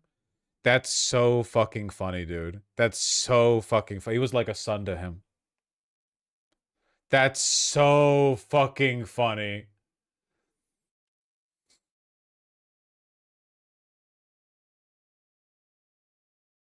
Across our great country. He doesn't give a shit, dude. I am desperate to wrap my arms around them as we all unite to condemn political violence and the ideas that cause it. Psalm 133 tells us, "Behold how good and how pleasant it is for brethren to dwell together in unity. It is like the precious ointment upon the head." Oh, how badly have I craved that precious ointment in recent days, and I believe we can have it. But first, we must tell the truth. It's the only way to honor Charlie, for what was he, if not a man who told the truth in every place, in every environment? Now, the most important truth Charlie told is this, that long ago a man, begotten, not made, came down from heaven, and by the Holy Spirit was incarnate of the Virgin Mary and became man. For our sake, he was crucified under Pontius Pilate. You know what I think is one of the most transparent giveaways that he doesn't actually believe? The fact that a religious person who was actually in a position of power like this, trying to propagandize, would not be speaking in a way where he's obviously just trying to indicate that he is religious. He would try to actually proselytize. Like, he would try to bridge the gap here. He knows he's speaking to a very, very, very, very broad audience. But rather than, like, synthesizing that audience with rhetoric that's meant to, like, make religious a secular event or otherwise, he's just, like, repeating the lines to showboat. He's trying too hard, essentially, yeah. And suffered death and was buried and rose again on the third. Because, like, a good comparison, guys, religious statements from political leaders, super, super common all throughout American history. Basically, every president's been Christian, right? You can see lots of statements of legitimate religiosity from elected officials. And for the most part, it's like, I wouldn't say the tone is apologetic. It's more like an acknowledgement of this shared faith. Like, here's a take from me. Here's a perspective. But it overwhelmingly, like, the tone was not this, like, let's pretend we're in Bible class, you know? Because no one's there for that. They're there for some government thing, you know? It's trying too hard. Third day. Charlie believed, as I do, that all the truth he told flowed from that fundamental principle. Yeah, that was great, dude. I really do believe that we can come together in this country. I believe we must. But unity, real unity, can be found only after climbing the mountain of truth.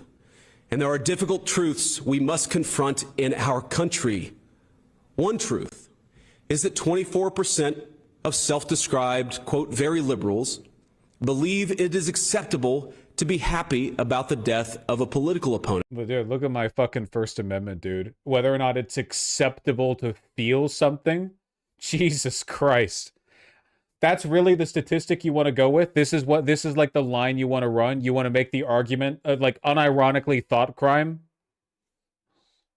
While only 3% of self-described very conservatives agree. 3% is too many, of course. Well, obviously the difference here being that conservatism is bad. So if you are very happy at the death of a political opponent and the political opponent's conservative, you have like a broader moral justification. The same can't really be said like in the opposite direction.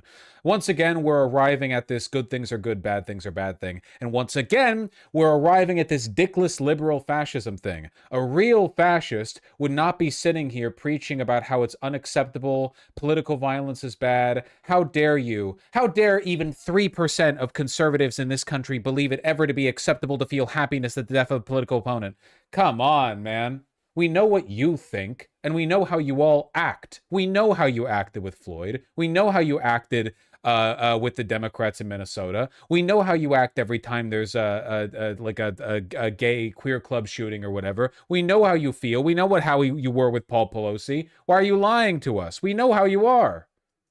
Another truth is that 26% of young liberals believe political violence is sometimes justified. These people could not define political violence if you asked. I'm not that I'm going to engage in like debate bro semantics, proxy live stream with the vice president. Though right now, at least in this moment, the vice president and I are both equals in the sense that we're both live streamers, which is an incredible denigration of the office of the vice presidency, by the way.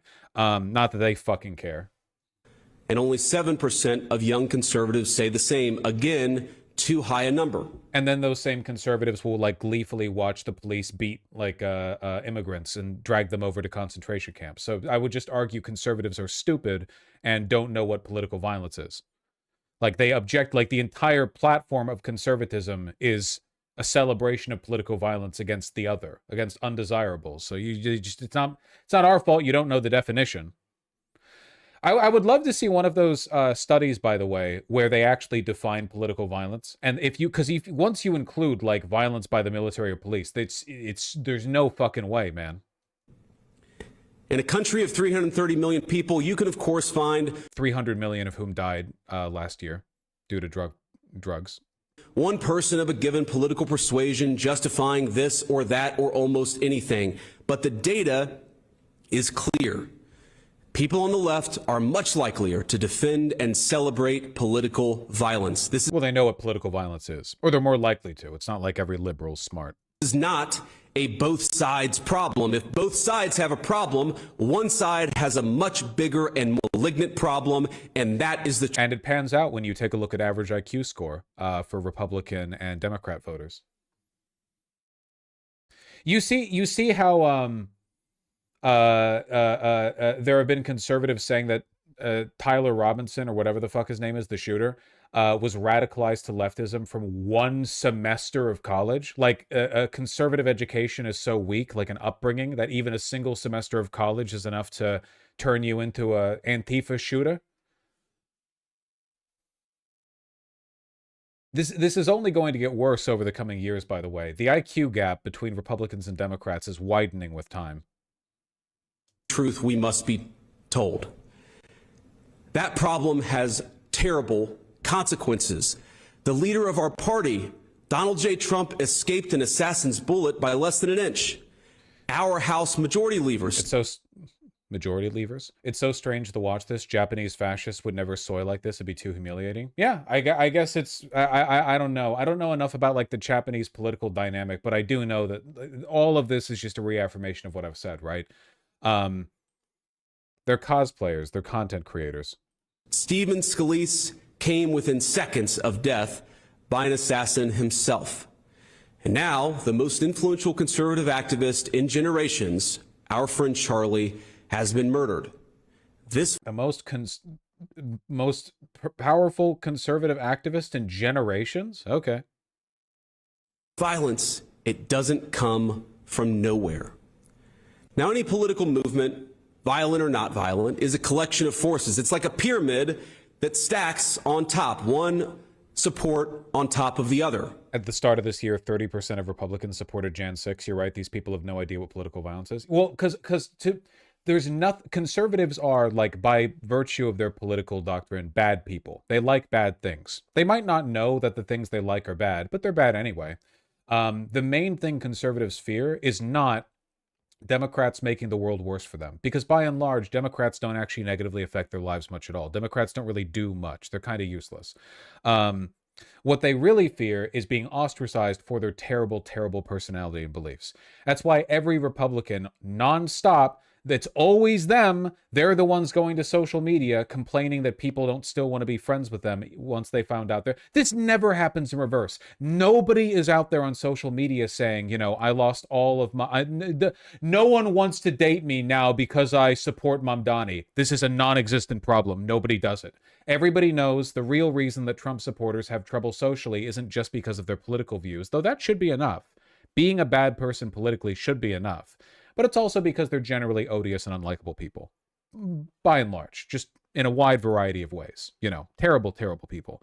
Their big terror is the social ostracization, which is why it's our obligation to prove them right.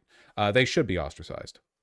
That pyramid's got a foundation of donors, of activists, of journalists, now of social media influencers, and of course of politicians. I've been roped in. Not every member of that pyramid would commit a murder. In fact, over 99%, I'm sure, would not. But by celebrating that murder. Wait, interesting. Hold on one second. Charlie, are you suggesting then that speech can be violence? Are you suggesting that a person doesn't have to be the one to pull the trigger, but rather by being part of a broader political structure that enables and supports and justifies an act of violence? You care? Is it? I think I might have caught this Republican in an act of hypocrisy. Apologizing for it and emphasizing not Charlie's... You call him Charlie? I don't give a fuck who these people are. They're all indistinguishable. None of these people are mentally unique. They're interchangeable cogs in a grift machine. They have no independent personalities. Charlie Kirk, nobody mourns Charlie Kirk's death, okay? Charlie Kirk's wife was, like, one day later, was posting videos of her caressing his dead hand and going, "I'll get you! I'll run more ads than you thought possible." None of these people care. They just want to get their bag and go home. Only Candace Owens seemed actually sad. Yeah, that's kind of true. She's having fun with it. Innocence, but the fact that he said things some didn't like, even to the point of lying about what he actually said, many of these people are creating an environment where things like this are inevitably going to happen. A couple of months ago, I headlined a fundraiser in Southern California, and since, you know, we'd be out there anyways, my wife and I decided to take our kids to Disneyland one weekend. We had fun, and to be clear, most of the guests said very nice things, or they just left us alone. But there was a loud and very cool minority that would shout at my children, who were 8, 5, and 3, whenever they got the opportunity. "You should disown your dad, you little shit," one middle-aged woman yelled at my 5-year-old. "Tell the Secret Service to protect the Constitution, not your father," screamed another. Are these... Damn, spitting with that one. These women violent? Probably not. Are they deranged? Certainly. And while our side of the... And don't put in the newspaper that I'm mad. He's actually like... Again, because these people are just grifters who want to enjoy their day once they're done with the hate speech, you know? Like, if you... This is why they get really pissed when you interrupt that, you know? Certainly has its crazies. It is a statistical fact that most of the lunatics in American politics today are proud members of the far left. Unless you look at any statistics on violence by political affiliation, in which case it's the opposite. Like literally any stats by an overwhelming majority, the far right is the one. Remember, on the same day that Charlie Kirk got murked, there was a neo-Nazi 16-year-old who shot up his school. Literally the same day, like just like within an hour of each other. After Charlie died, one of his friends and one of our senior White House staffers had left-leaning operatives in his neighborhood passing out leaflets telling people what he looked like and where he lived, encouraging neighbors to harass him or, God forbid, to do worse. Really? Did the leaflets say that to like attack him, or did the leaflets merely point? I was like, listen, dude, remember 5 minutes ago when I said the biggest fear these people have is that they might face social consequences for being evil? Literally, this is what, like, he is speaking to the nation right now, and his like, "this is our moment" speech is oriented around, like, we should not ever face any social consequences for raping the country to death. We should be able to kill millions, rape the country, destroy the Constitution, ruin everyone's lives, ruin your futures, fuck everything up, but God forbid anyone ever tell us to our face that they hate us for it. While he was mourning his dead friend, he and his wife had to... I cannot overstate, and again, hypocrisy posting, etc. I cannot overstate how okay every single Republican is, by the way, with this behavior directed the other way. Like, are you kidding me? If any Democrat, it doesn't matter whether or not they've done harm, any Democrat whatsoever facing public harassment, they're fine with it. AOC, Ilhan Omar, whatever, they get death threats and rape threats every single day. None of these people care. They don't care at all. No care at all. Worry about the political terrorists drawing a big target on the home he shares with his young children. Are these people violent? I hope not. But are they guilty of encouraging violence? You damn well better believe it. We can thank God that most Democrats don't share these attitudes, and I do, while acknowledging that something has gone very wrong with a lunatic fringe, a minority, but a growing and powerful minority on the far left. I take back what I said earlier, that J.D. Vance would be like Miller in the sense that he might actually be willing to put his balls on the table. I completely take it back. 100. That was stupid of me. I take it back completely. Miller is the only person I know of in the administration who might be willing to. No, J.D. Vance absolutely would not. There is no unity with people who scream at children over their parents' politics. There is no unity with someone who lies about what Charlie Kirk said in order to excuse his murder. There is no unity with someone who harasses an innocent family the day after the father of that family lost a dear friend. There is no unity with the people who celebrate Charlie Kirk's assassination. Like, he's genuinely more angry about the thought crimes and more angry about the harassment from protesters than he is about the assassination itself. Like, he has the opportunity here to make it into a, like, they're killing us, they're trying to kill us, because Miller does that, you know? Even before the assassination of Kirk, Miller's like, no, actually, every Democrat is a deranged terrorist and they want to kill all of us. Like, he posts like it's Pull, you know?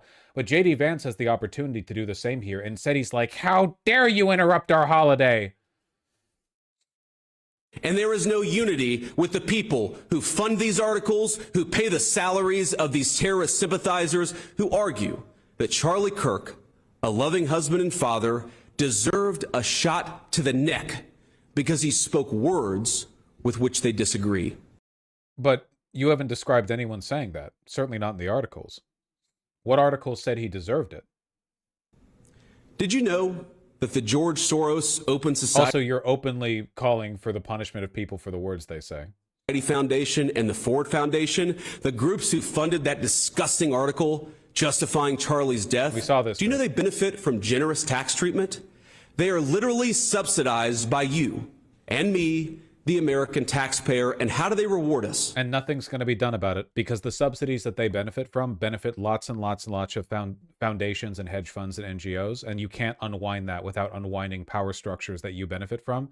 So you're not going to do anything about it because you're totally dickless. You have no interest whatsoever in changing anything fundamentally. You just want to try to aura farm, and you can't because you look like that and you sound like that. By setting fire to the house built by the American family over 250 years. I'm desperate for our country to be united in condemnation of the actions and the ideas that killed my friend. I want it so badly that I will tell you a difficult truth. We can only have it with people who acknowledge that political violence is unacceptable, and when we work to dismantle the institutions that promote violence and terrorism in our own country. Now, our government, you heard me talk. It's funny because he's kind of like, he's echoing my rhetoric except about J6, right? Like, we gave this country up when everything that allowed J6 to happen was not torn to shreds by Merrick Garland. The difference, of course, being that January 6th was like an organized effort to overthrow the government that was facilitated and defended by many people in power, whereas Charlie Kirk's assassination was a guy, one guy. So there's not really much like underlying. I mean, listen, okay? If you want to go fair in both directions, I'll say it. I support the legal system investigating and prosecuting Tyler Robinson. Yeah, I said it. I'm one of the rare liberals. Yeah, I think we'll take that. You can investigate and prosecute and so on Tyler Robinson, and we go after everyone involved in J6.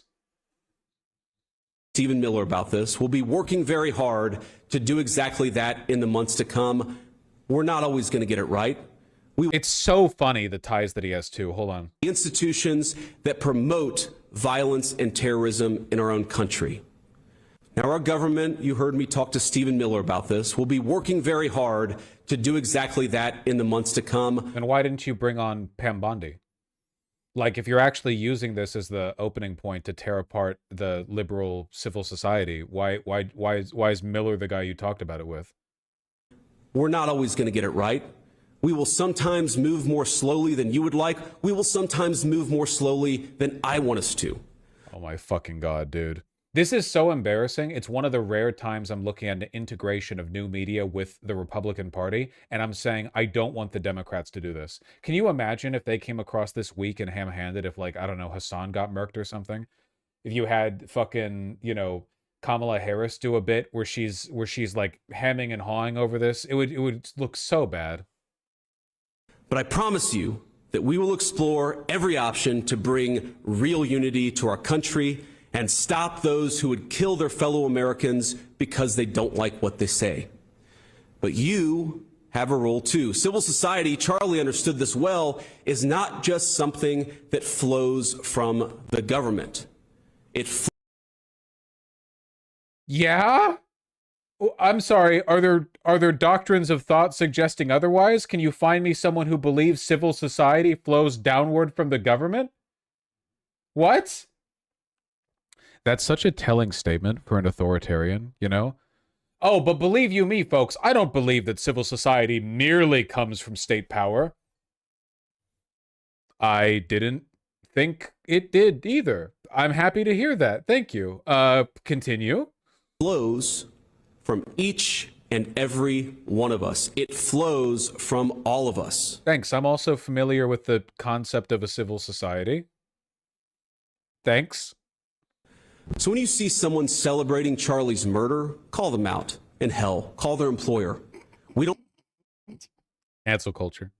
Someone in chat earlier said they lost their job over this. That sucks. Just don't worry about it too much, okay? I'm sure tons and tons of Republicans lost their jobs over, like, refusing to get the vax or whatever. Just take it. You have to take it in stride a little bit, okay? Everyone will forget this soon. The right doesn't believe in anything, so it's pretty difficult for them to maintain any kind of, like, sincere political engagement over a long period of time. They'll focus on something else.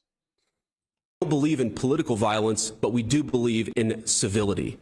And there is no civility in the celebration of political... Like, see, dog, look at my fascist movement. What the fuck?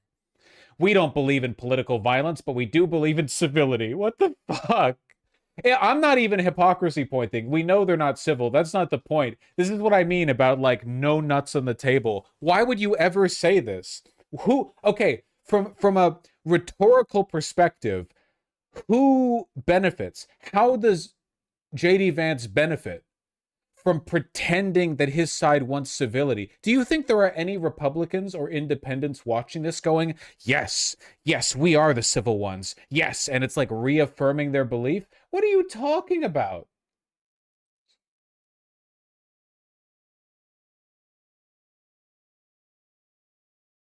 Assassination. Hitler ordering his brown shirts to write letters to all employers of Communist Party members. No, it's so dickless that it's embarrassing. It's actually a concession of weakness. You're the vice president, and you're like, listen, we believe in playing nice, so everyone make sure to call the employers of the people you see on social media who are mean. Oh yeah, dude, I'm quaking in my boots. I mean, obviously, if you get fired, it fucking sucks. I'm a live streamer, so my, job dynamic's a little bit different, admittedly, but, like, these people talk like they're building the Fourth Reich. And then this shit happens, you know?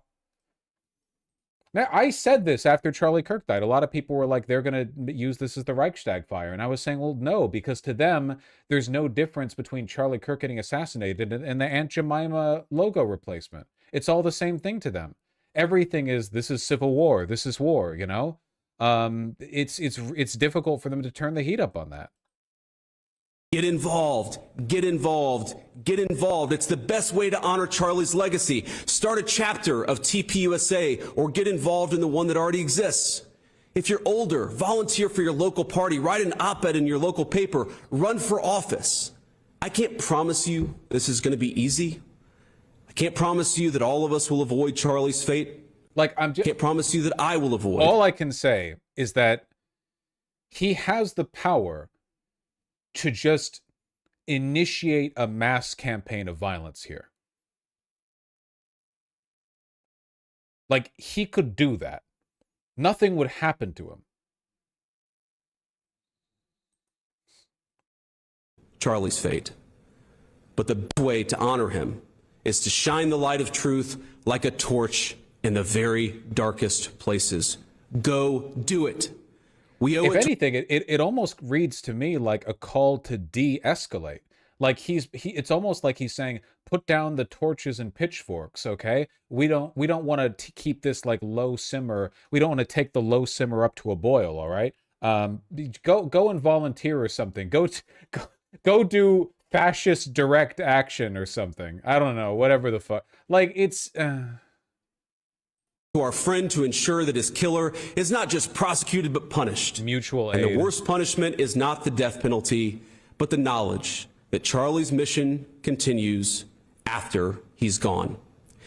St. Paul tells us in the book of Ephesians to put on the full armor of God. Let all of us put on that armor and commit ourselves to that cause for which Charlie gave his life, to rebuild a united States of America, and to do it by telling the truth.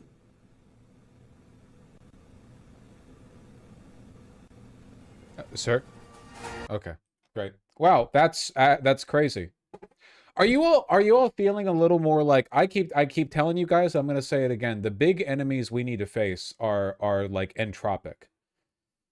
It's inertial, they're inertial and they're entropic. Because the Republicans right now are basically as do nothing as the Democrats. They're just like 4 tiers above on the spicy level. Like the Democrats and Republicans are both united and doing fucking fuck all. They're just like they've decided to settle in different places.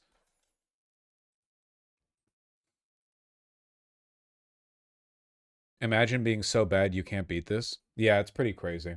God, I hope the Zeron energy carries forward for a while.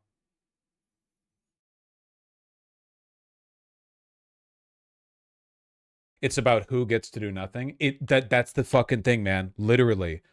For the past 30 years in the West, every developed country has just been a battle to determine who gets to do nothing. It's crazy. But it's true. That's literally what's happening.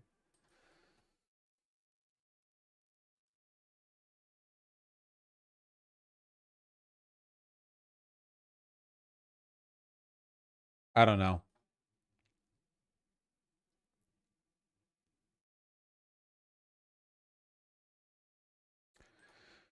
Vosh 5 days ago, no one says nothing ever happens, a lot happens. Well, the thing that's happening, the things that are happening aren't because of the government, really.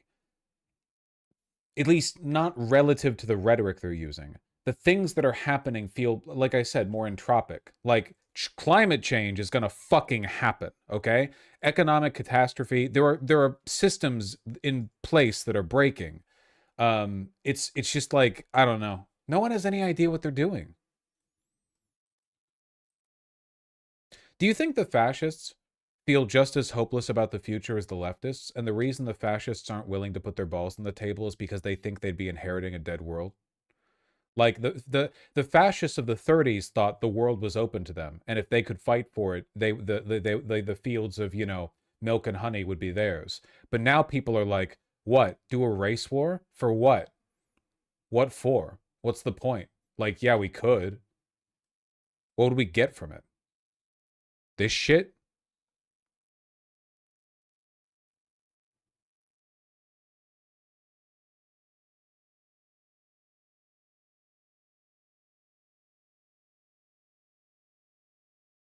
I think it's because on some level we've lost the ability to hope for a better world.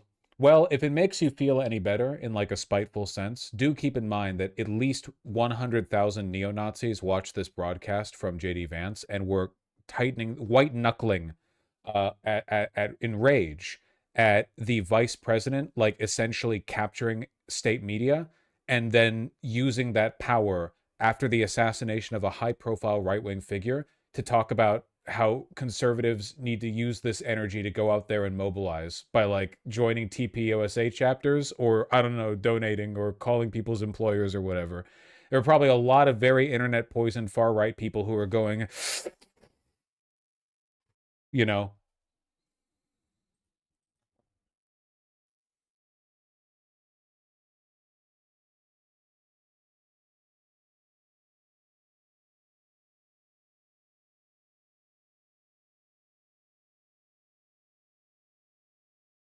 Not the day of the rope like they hoped.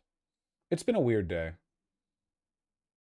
Can't help but feel the whole left v right distinction is irrelevant. When they talk about the left, they just mean anyone who disagrees with them. Yeah, I mean, the left v right distinction doesn't actually mean as much to the right because, again, they would need to believe in something to have an ideological distinction to draw. J.D. Vance would happily be a communist, by the way. Like, much like Mussolini, who was a thug for socialist union groups before being a fascist. Like, it's not about what they believe in. It doesn't work the same way for leftists, you know? To the people watching this right now, you can't shift ideologies like that because you have beliefs. It's difficult to imagine a person living in a different way, but they really don't believe in anything.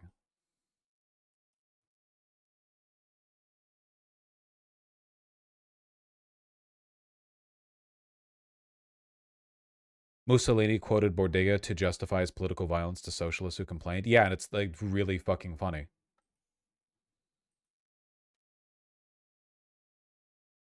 Hold on.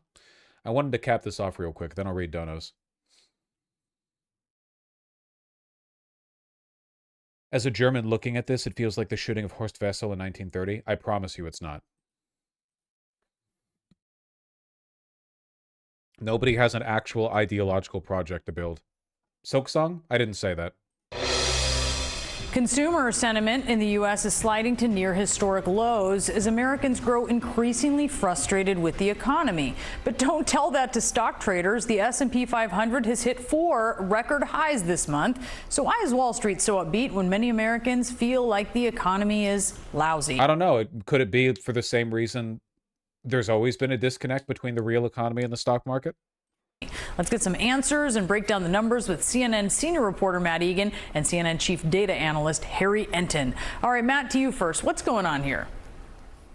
Yeah, Brianna, look, the mood on Wall Street has been unbelievably positive and optimistic.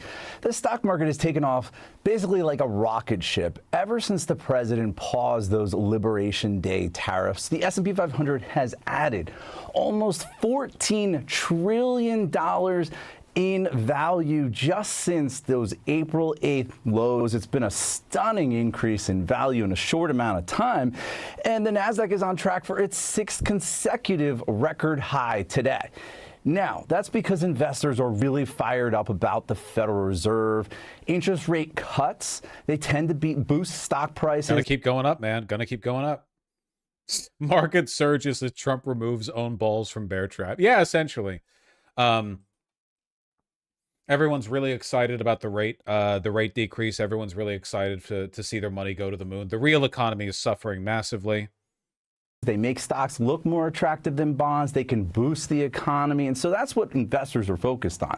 But the mood on Main Street is anything but euphoric. We learned on Friday that consumer sentiment fell again this month. Jesus. I like to look at independents because we know there is some partisan divide in those numbers. And, you know, independents at this point of President Trump's first term, they were feeling really good. But consumer sentiment is almost half of where it was at that point. And what's been incredible is that investors have been totally unfazed by signs of trouble in the real economy. Sure, hiring has slowed to almost a halt, and unemployment has started to tick up, and inflation is at a 7-month high. But investors, they're focused more on better than expected corporate profitability. They are loving the AI boom that has boosted NVIDIA and Oracle and so many other companies. And yes, they're focused on the Federal Reserve. Investors are increasingly confident the Fed is going to cut not just this week, but in a series of cuts in the coming months. Of course, the Fed is not cutting interest rates because inflation has been defeated, right? It hasn't. The Fed is cutting interest rates because they're trying to shore up the job market. And veteran market strategist Art Hogan, he told me that celebrating the Fed coming to the rescue. It's not going to fucking work, dude. It's not going to work. There's no way. again, why would anyone in this environment where the stock market is surging and everyone's making a fuck ton of money off of speculation on the big eight, why would anyone use the money they potentially get from the rate cut to hire new people? It's kind of like celebrating an ambulance arriving to your house early until you think about why you needed an ambulance in the first place. So, Brianna, that's where we are right now. A lot of focus on when the Fed is going to cut and by how much, a lot less focus on why.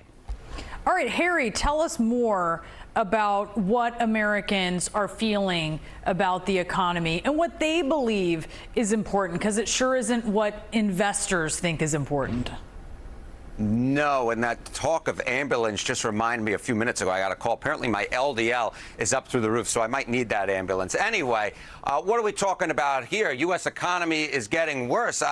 This trend line is no bueno. In November of 2024, when Donald Trump was reelected, it was 42%. Look at where we are now, up to 56%. That's fucking crazy, dude. Less than a year? That's an insane increase in less than a year. The crazy thing is, too, this is an increase... This is an increase that has largely been moved by mixed reporting. Like, if you're a Republican, it's okay. During the Biden inflation era, everyone acknowledged inflation was skyrocketing. Everyone. And people see that in the news, and it reflects in how they feel about the economy.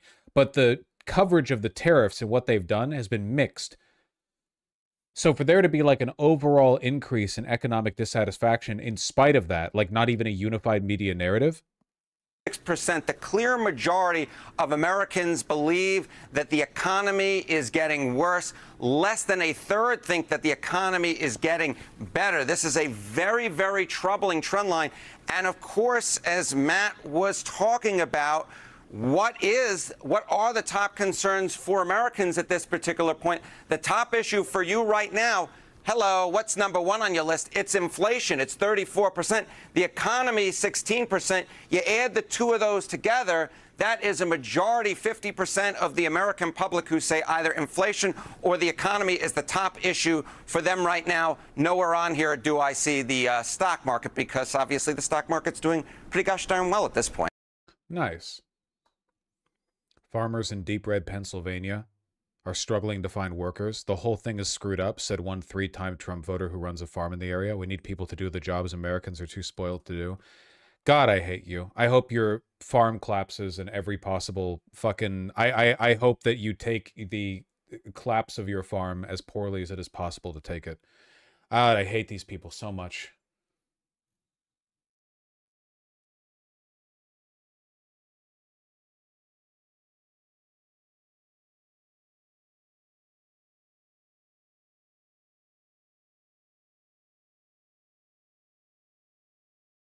The U.S. agriculture workforce fell by about 7% between March and July. That is such an unbelievably large amount. That's insane. 7%.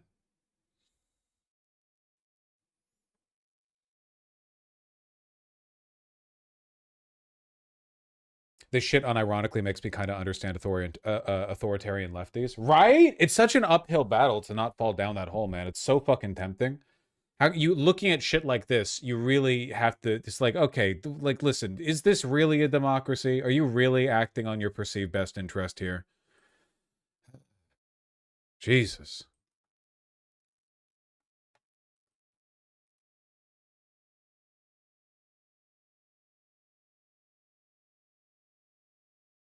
All right. I can't do Silk Song today. Sorry, guys, I've got stuff to do. I apologize. You'll have to forgive me. In fact, I gotta run. I took way longer than I expected to. I'm gonna have to read donations tomorrow. I'll be here tomorrow. I'm sorry. No, I got stuff to do. It's okay. We love you. I appreciate that. Surely it must be the sentiment of everyone watching right now. Okay. Everyone take care. Drink water, especially if it's toasty where you are. I'm quite warm right now. Love you all very much. I'll see you tomorrow, okay? Maybe we'll play Silk Song tomorrow, okay? Okay. All right. Peace.